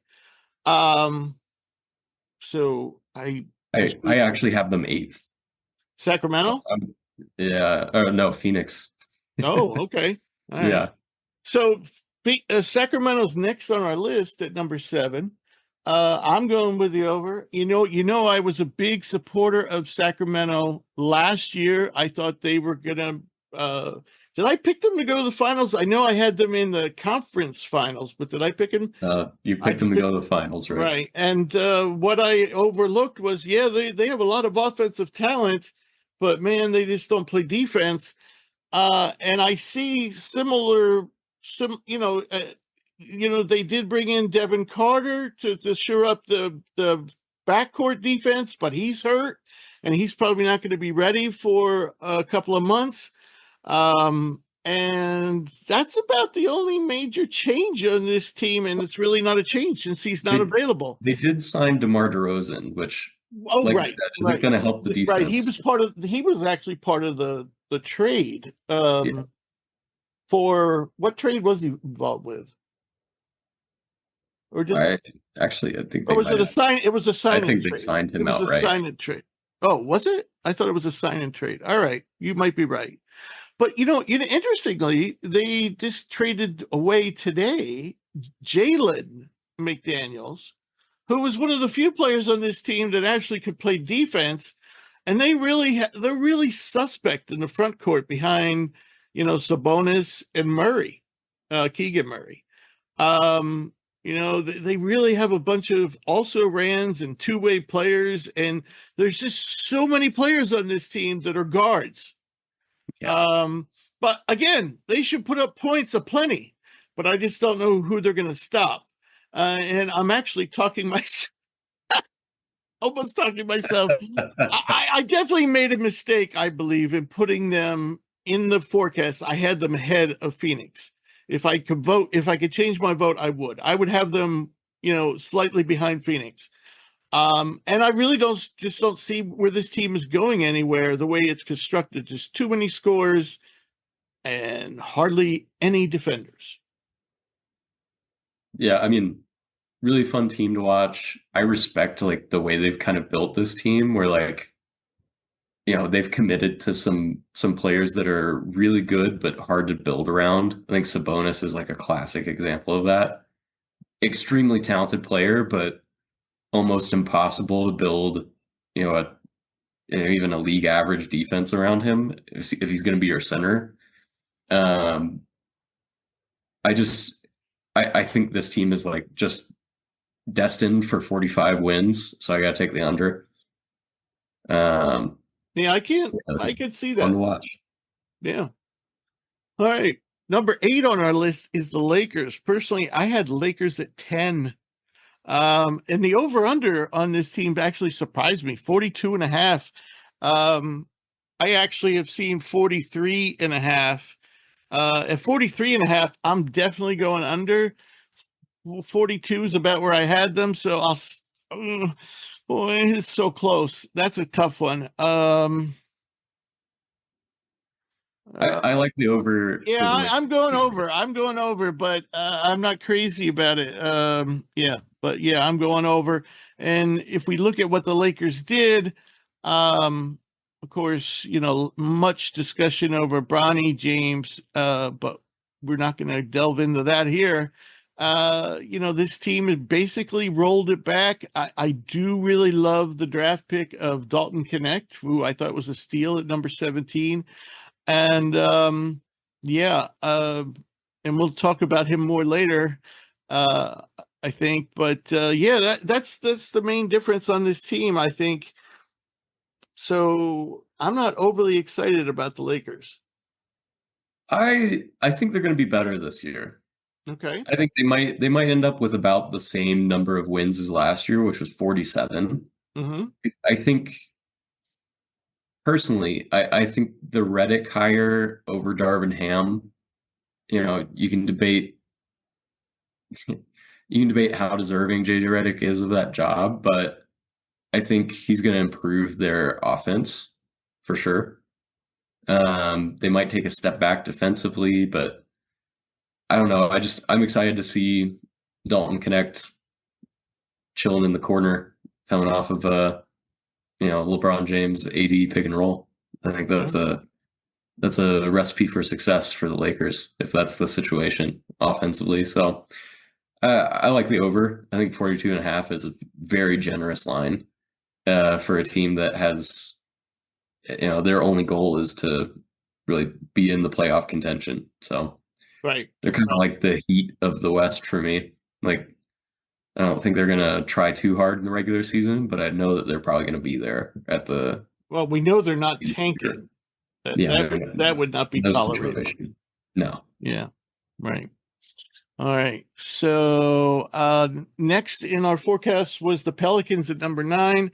I had Pelicans at 8. Again, the over-under is 45.5. I kind of lean toward the under here. Obviously the potential on this club is, high, but injuries have plagued Zion, which has really hurt this club. They really don't have a proven center to throw out there. You got to think that's going to hurt them. Daniel Tice is, the most accomplished player, but he's not really a shot blocker. So defensively, I'm a little concerned about this team because you have a lot of guys that really aren't known for their defense, including Tice. DeJounte Murray comes in. Now, of course, he is a very good defender and also will allow CJ McCollum to slide over to the 2 spot. So I don't know. I mean, what do you think? I mean, Murray comes in. That's a great addition, but we're also talking about a team that's going to be playing small ball constantly. So I think I'm pretty much alone in thinking that they actually got better this year as a team. I always just really hated the Jonas Valanciunas fit. I think he gave them, he helped them out in the regular season, but he became borderline unplayable for them, down the stretch of games. I think they're better off with a more sort of like fill-in center like Tice. I think the big thing is DeJounte Murray gives them an actual point guard. Mm-hmm. And I think he's been kind of forgotten about, having been with Atlanta for past season and a half. But I think in this environment, he's gonna really shine, where he can be more of a defender, more of a playmaker. The one thing that kind of makes me hesitate on this team is I think there's going to be sort of a Brandon Ingram negativity cloud hanging over the season. And when you say that, do you mean because he's been talked about being traded so much, kind of like Zach LaVine in Chicago? Yeah, I think definitely. I mean, I think they were actively shopping him most of the summer. Didn't end up moving on a trade. He might have even been a part originally of that DeJounte Murray trade. But and the last thing Atlanta would want would be Ingram. Yeah, right. Yeah, definitely not an off-ball player. Right. Yeah. But no, I just think too, like, there's guys around him that I think are very deserving of his minutes. I think Trey Murphy III, he's my pick for most improved player of the year. He's hurt right now and is going to miss, I think, at least a few weeks. Yeah, a few weeks is all right, but I just think, his ceiling is ridiculous. I think Herb Jones actually moving to part-time center is a really intriguing idea. Yeah. They're kind of leaning into a more small ball, everybody's 6'6" plus kind of defensive style, and I think it's interesting. But I'm telling you, you're not going to. There's just going to be nights where you're just not going to be able to stop the opponent. Yeah, but at the same time, there's going to be nights where they're putting up crazy numbers offensively, and still they have enough You can get away with defenders. some zone in the NBA, and you know, They have enough good defenders that I think they can make it work. I think just between Herb Jones, Trey Murphy, of course they traded away Dyson Daniels, but if they had been able to keep him, yeah, then I think this system would have even been better. yeah. But too, I mean, realistically, there's going to be an Ingram trade out there at some point. And I think it could even be a CJ McCollum trade out there at some point. I don't know. I See, now think this team has. McCollum's the kind of guy I would keep. I mean, I like him a lot, but I just think they have some moves that they can make to improve the team. Wouldn't be totally shocked if it was an Aiton team later on in the year. right, Ingram swap. Right, because Portland has like 15 centers. Yeah. I don't know. I think they've got ways they can improve the roster, and I still like what they have. I think they'll be able to hold down the fort until trade deadline, and then they can try and figure something out to improve the team and get a little bit more competitive for the playoffs. But I like them a lot. I hear you. Next we have the Houston Rockets coming in at number 10, so getting into the playoffs or the play-in, but to me that is the playoffs. I really have been high on this Rocket team. They remind me a lot of Detroit, but they're a lot more functional in terms of the coaching situation, and in terms of they have some key veterans that are very good players. I wouldn't call it, Fred VanVleet or Dylan Brooks all-stars, but they're the type of players that Detroit needed to avoid, like a disaster like last year. But I really just love this Houston team.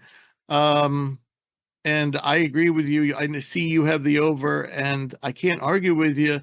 Though, one thing I want to say is at least I did. I kept on saying, "Oh, what a steal AJ Griffin was." The only problem is he's not going to find playing time on his team.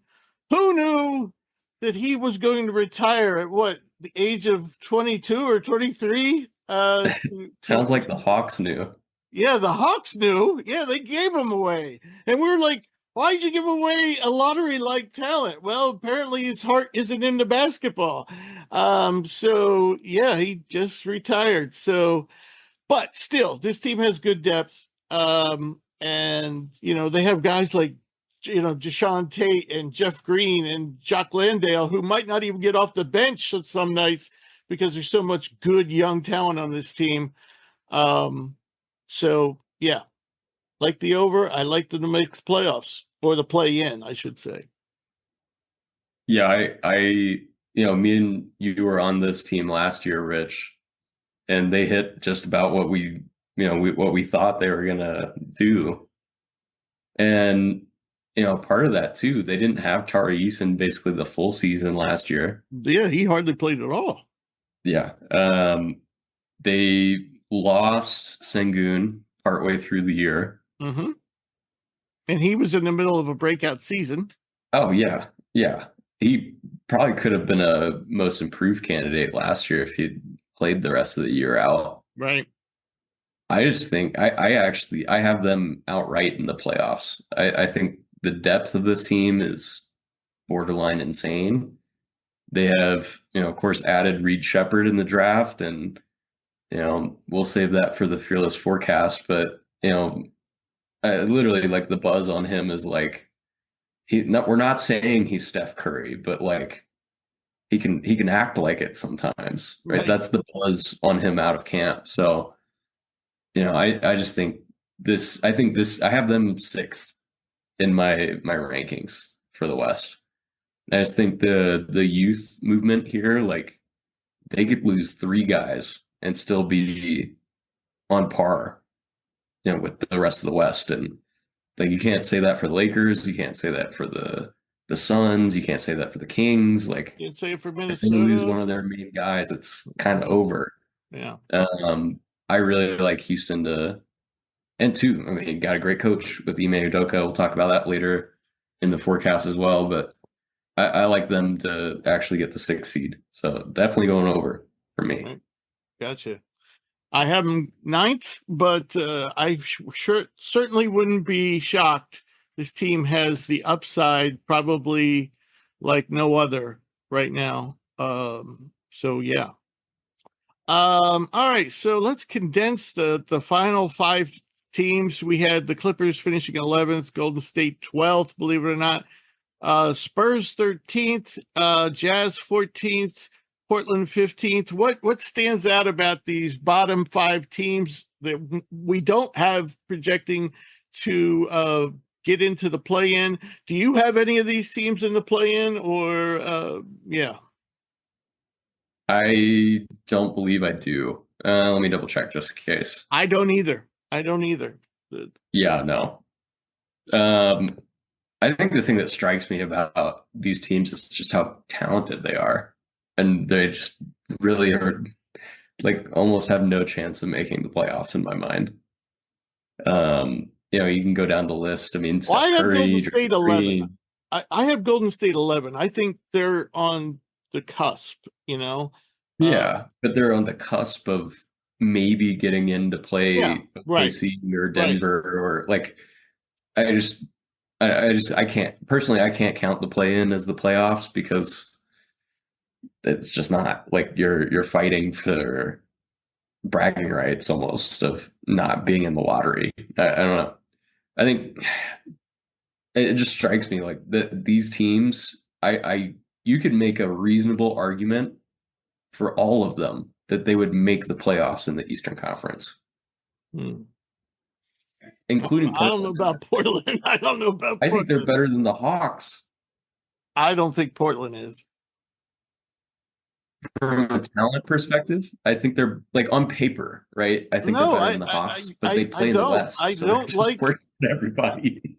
I don't like that Portland team. I don't, but like I hate that Hawks team too. Like I definitely. Yeah, but at least the Hawks can win some games. I'll give you the Hawks. What if I said they could make the play-in over the Bulls? Oh yeah. Well, Yeah, maybe. Yeah, maybe. That's the difference of one team on our forecast. I mean, I would say like I would put Utah like on the same. I don't know about Portland, but I'd probably put Utah on the same level as the Bulls. Sure. Yeah. Oh, easily. Yeah. I think the Spurs are better than the Bulls, for sure. Spurs might be better than Atlanta. I think they are just outright better than Atlanta. But they're still not going to make the play-in. I think the team that's headed for the hard crash, but of course the bookies are on top of this too, is the Clippers. I mean, the over-under there is 38.5, and I just think the Clippers are going to be right there with the Jazz and Portland fighting for last place. So that one's hard for me because the reality is, like, as much as I hate James Harden and as much as I think Kawhi is just going to not play, I think that franchise is extremely motivated to not be in the complete bottom this year. I mean, Ballmer invested. They might be motivated, but if Kawhi doesn't play, then you're relying on 35-year-old James Harden, who's never won shit in his life. But he does win a lot of regular season games. Yeah, that's true, but he can't do it himself. Not at 35. Not at 35. No. And don't be surprised if we don't see Kawhi like till December or January, and even then, who knows how long he lasts. That's true. Yeah, I mean, I still took the over for them just because I thought 38.5 is kind of a oh yeah. It's just, I mean, man, after winning 51 games last year. Yeah. With Kawhi being in and out, with Paul George being in and out, with James Harden still there playing. So I don't know. I just even if you get 40 games out of Kawhi, I still think that they're better than 38.5. I'm going under. Hard though. I'm It's going hard under. though. I'm going under. Yeah. The team I'd like to talk about, and you kind of made a little funny face like you disagree with me. I really like the Spurs. I don't think they're going to make the playoffs, but I think they could come close, like Golden State. I mean, the play in, I should say. And I'll tell you why. I think it's time that this team kind of, starts to move forward. And I think Pop is just getting too old. He's got Chris Paul, so that's a sign that he wants to win now. But it's also a sign that he wants to train his younger guys. But these guys aren't so young anymore. They're not so, wet behind the ears. Devin Vassell's been in the league for a while. Keldon Johnson's been in the league for a while. Jeremy Sohan, he was a rookie last year, or was last year his second year? Yeah. This is his third year. So now he's in his third year, and they won't be trying him at point guard. They bring in a guy like Chris Paul. They bring in a guy like Harrison Barnes. They still have a great, backup point guard, Trey Jones. Who knows? He might even start. I don't know who's going to start between Paul and Jones, though I figure Paul will, because they want to have him with Wembayama. But Trey Jones is going to play a lot, probably as many minutes as Chris Paul. So yeah, and they pick up Jalen McDaniels today. There's a lot of untapped talent at the bottom of this depth chart. Guys like Blake Wesley, who was a high draft pick, CD Sissoko, who's still really young but has a lot of the tools. I just like this team. What's the over under on them? 35.5. Yeah, I think they blow that away. Not blow it away, but I think they're definitely going over that. I don't think they go any higher than 40, but I think they definitely go over 35.5. Yeah, and they might just come the end of the season. Don't be surprised. I think this team might be fighting for the 10th spot. I doubt it. I think they're probably still behind Golden State. But yeah, they're definitely, for me, I have Golden State 11, Spurs 12. It's hard for me. My thing is, I just think too, like at the end of the day, like it is still a business. They still have to take the long lens of, they have this generational superstar with Wembanyama. Mm-hmm. I think, they're doing the right thing in terms of like bringing in Chris Paul, bringing in Harrison Barnes, some veterans, just to kind of shore things up while they figure out, the rest of their young core.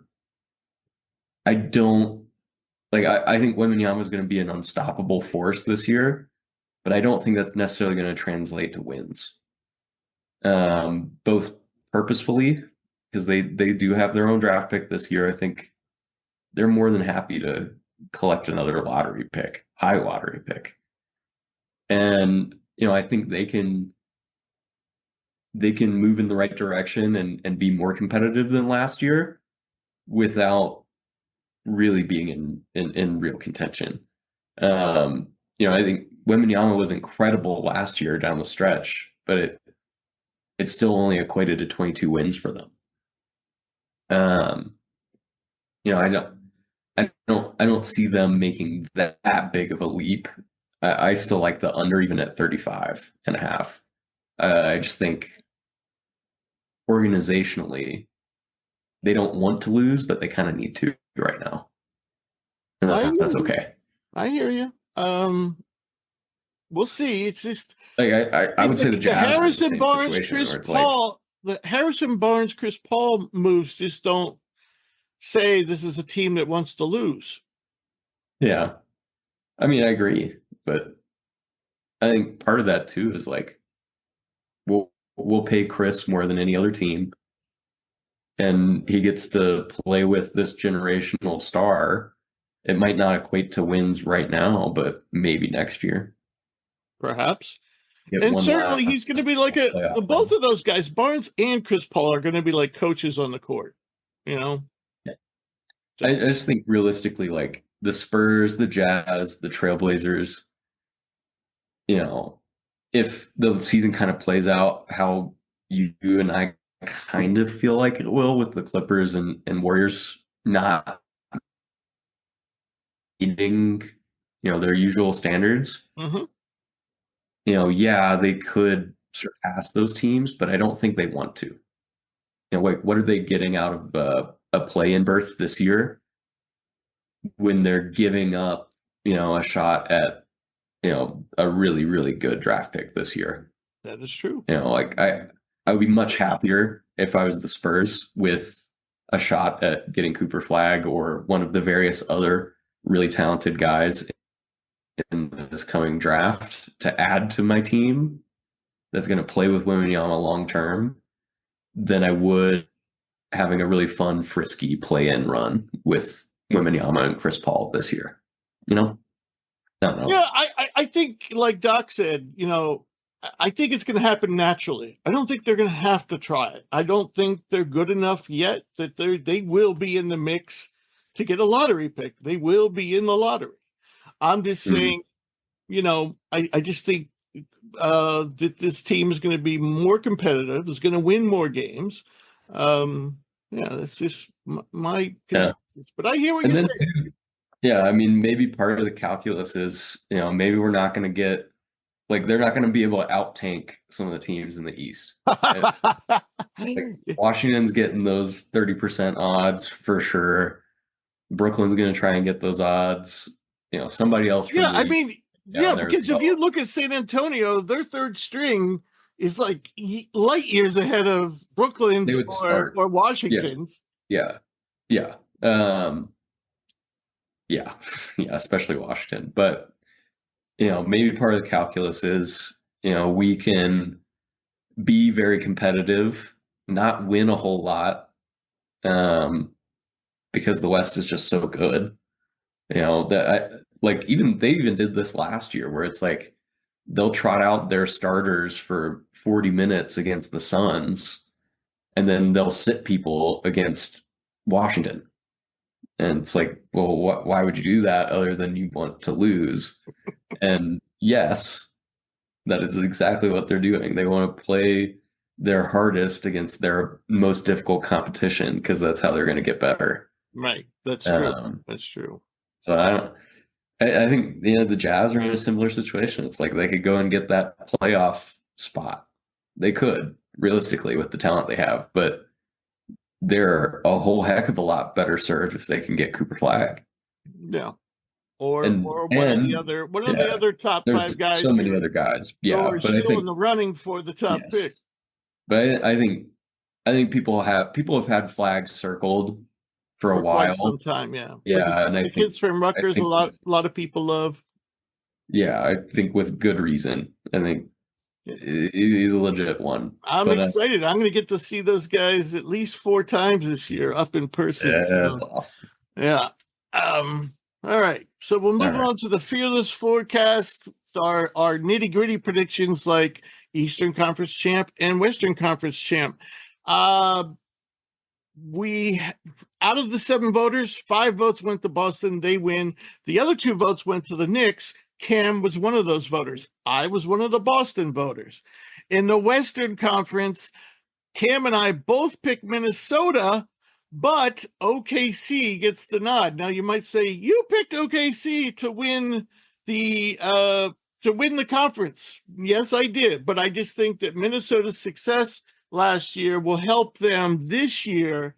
I think they have more of a veteran presence, a more experience, and maybe even a more transcendent player in Anthony Edwards. If all things go wrong, he still might be able to carry you better than Shea. I could be wrong about that. I could be wrong, but I think ultimately the ceiling is high for Edwards. Whether he achieves that this year or not, probably not. He's probably a year away from being better than Shea. But he's there. He's in the ballpark. And then for the NBA championship, boy, is it close. Cam went with the Knicks. I went with Boston. I took the easy pick, and I just think they're still the best team out there, though. I could see they're one injury away from being, a 500 team. So the voting was very close here, though. 3 votes went to Boston, 2 went to OKC, 1 to the Knicks, 1 to the Nuggets, 1 to the Lakers. There's a Lakers fan in every group. Yeah. Wow. Try as we may, can't get rid of all of them, man. Yeah, we had a slew of Laker fans last year. And it skewed the voting. It really did. And we had like 3 or 4 Laker fans who don't hide the fact that they're Laker fans, and it really messed up the voting. But thought we fired all of them, Cam. We tried, man. There's too many of them. Rat to get an orange or something. I don't know. Yeah, get the Laker exterminator in here. So, Cam, you were one of the people who the only person to pick the Knicks. I was in the majority with Boston. What are your thoughts there? The big thing for me, I think repeating is just getting harder and harder. I just couldn't, with Porzingis being out, like you said, like the core is a little bit older. I kind of worry about like, I frankly too, like Boston had a pretty cakewalk run to the finals last year. And I don't think that's going to be the case this season. I think the East got pretty significantly better in terms of their playoff contention than really previous couple of years. I think this Knicks team is legit. I think the Sixers could be legit. I think the Bucks could be legit. And even you could throw in the Pacers as like a dark horse contender, I would say. So there's a little bit more, and honestly too, Orlando plays the Celtics incredibly well. Just kind of like how the Wolves are sort of like the nightmare matchup for the Nuggets. I think Orlando is actually kind of the nightmare magic for the Celtics in just the way that they match up. So my reasoning in taking the Knicks there is I think out of the other East teams, they have the highest ceiling.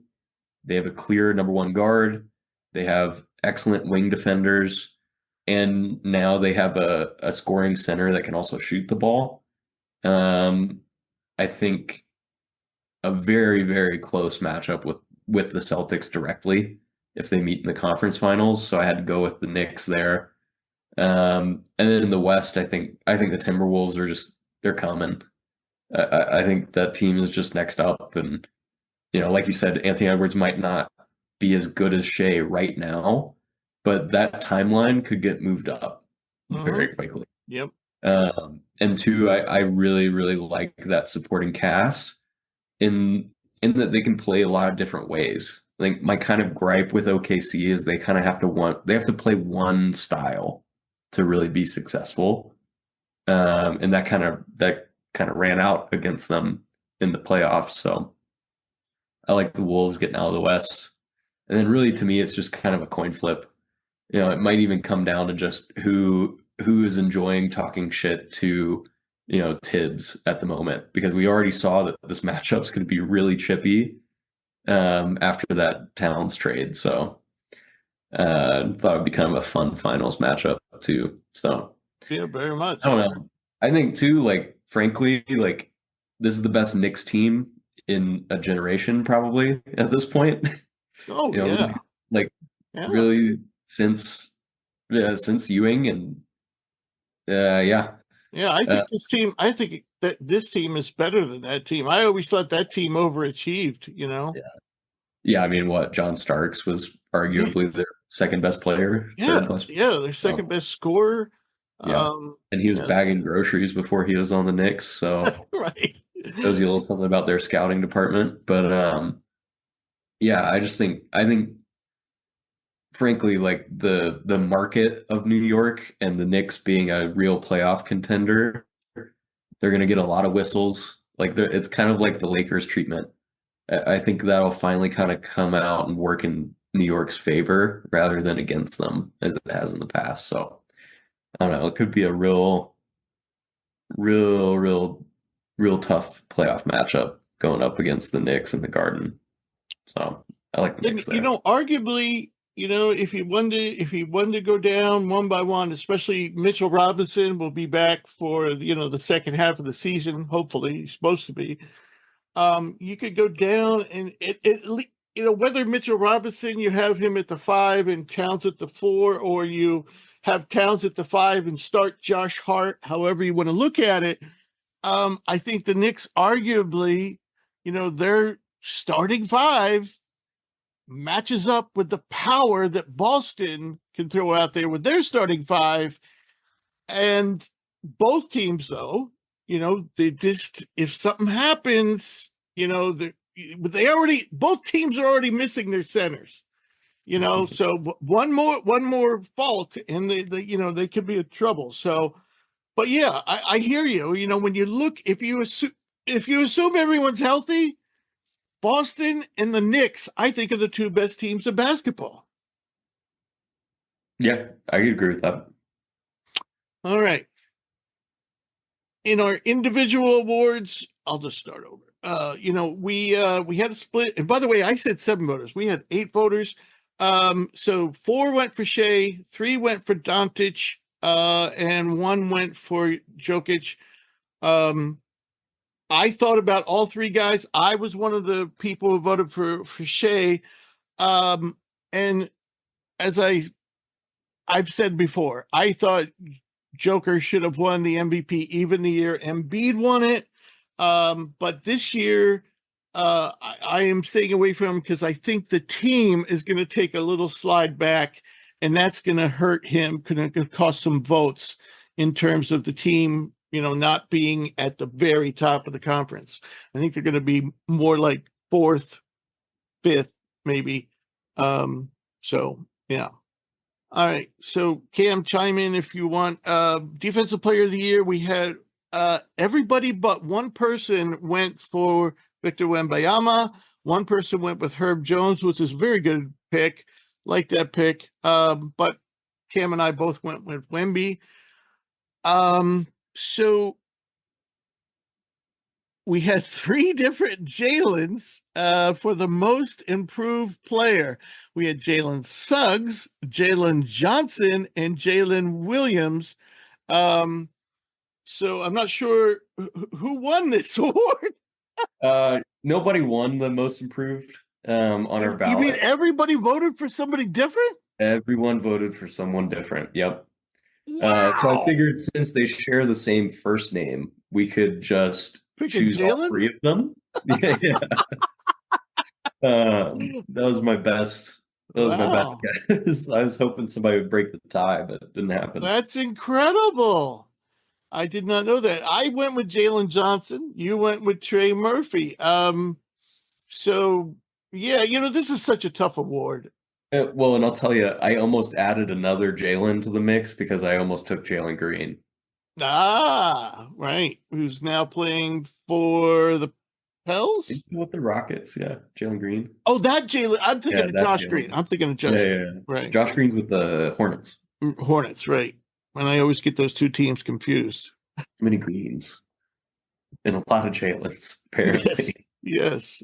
Do you know, by the way, that the leading letter, if you went through the alphabet and put everybody's names, the letter J, most first names start with the letter J. Now, I'm not saying the majority, but of all the letters, more names start with J, first names start with J than any other.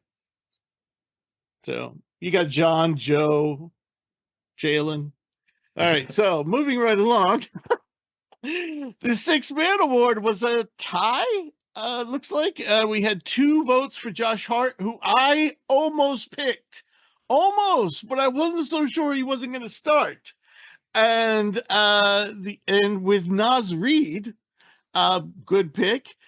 We also had votes for Malik Monk, Bobby Portis, Sante Aldama, and Ben Mathurin. I went with Aldama. Yeah.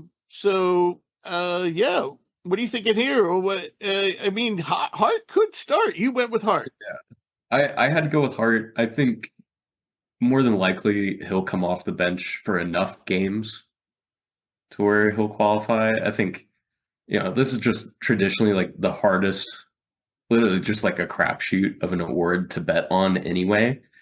Just because you're not just like competing on like, who's available, who plays the right number of games, do they start too many games, what's their production, to the point where it ends up basically just being like a running of like three guys that are specifically trying to win the award.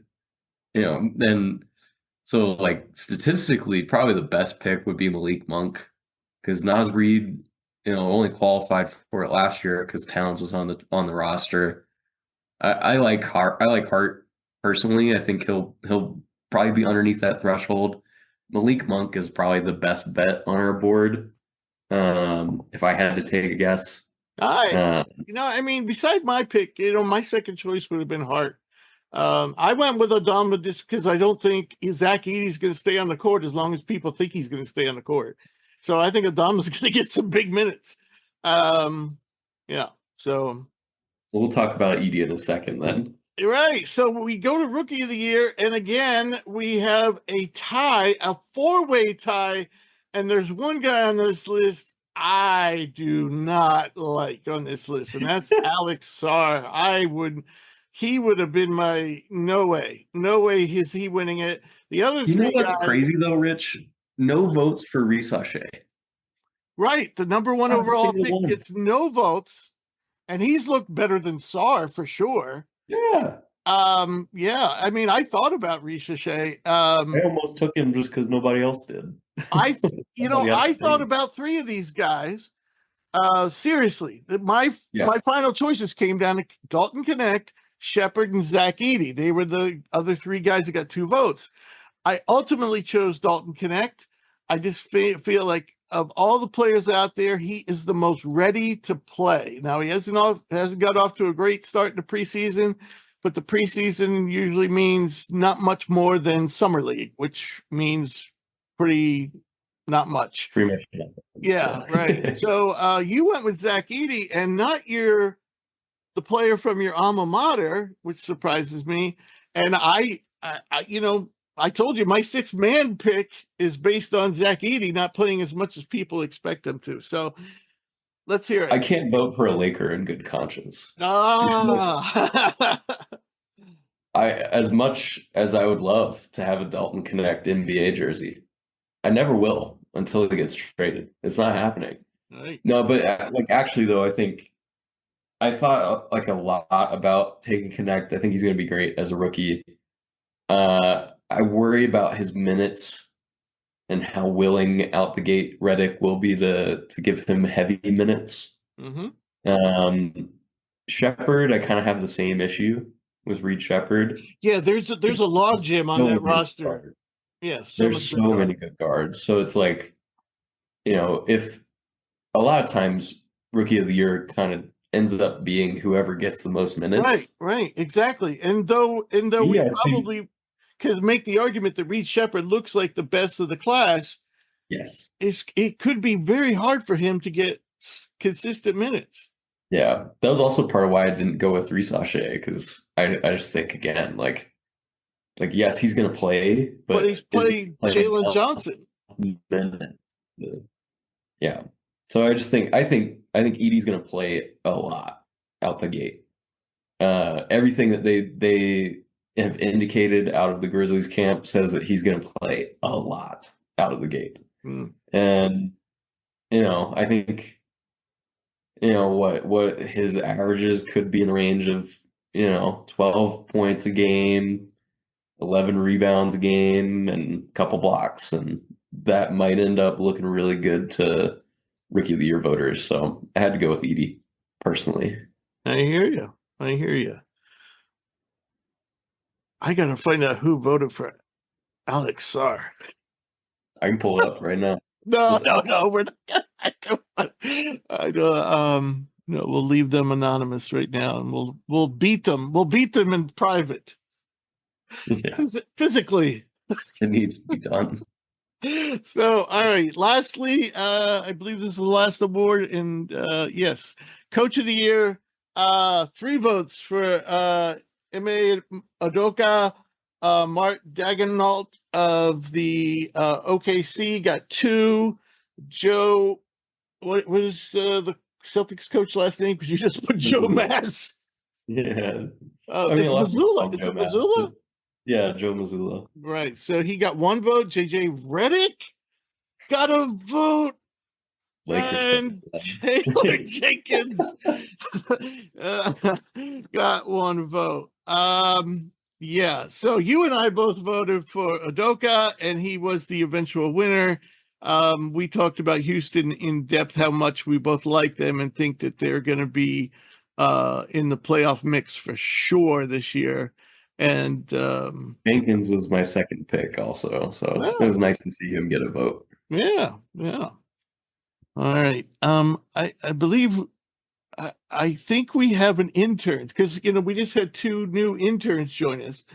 I think one of those interns, I'm going to start asking. It's going to be my first question in interviews. Are you a Lakers fan? Laker fan. Yeah. Because they obviously, right up there at the Lakers top. fans cannot vote without voting with their heart. Wow. But the funny part is Dalton Connect. The Lakers fan, maybe he is the other person who voted for him. But all right. All right, so that wraps up our NBA Fearless Forecast for 24-25. As always, I want to thank our listeners. I want to thank Cam for joining us, and I want to thank Doc for coming back, even though he missed the Western Conference. By the way, Cam will be summing up all these things, everything we talked about today, the vote tallies, and also our over/under picks. For each team, we didn't go into all the bottom teams, but that will be on the website. And so you can see that on the website, hoopsprospects.com. And if you ever miss an episode, you can get caught up at hoopsprospects.com. We'll be back next week with special guests, and we'll return to college basketball mode and continue our conference previews. We only have a few to go, and the season tips off on November 4th. I think it's the 4th, not the 5th. And yeah, so that's what we'll be doing. So any final thoughts, Cameron, before we close out the NBA for a while? Just excited to get back into it. Hopefully we'll get a good NBA notebook going this season. Yeah. But yeah, it's on my list. Yes. And it was great. It was funny. I mean, as much as we went over our off-season grades, not a lot changed, between, I guess we did that maybe early August. I think maybe mid-August, but yeah, not even in July is when we started that.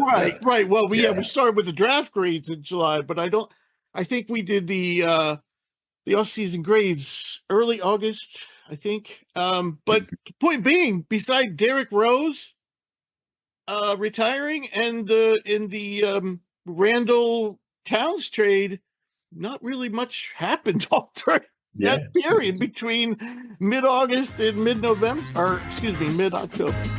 So, all right. So we'll say goodnight, folks.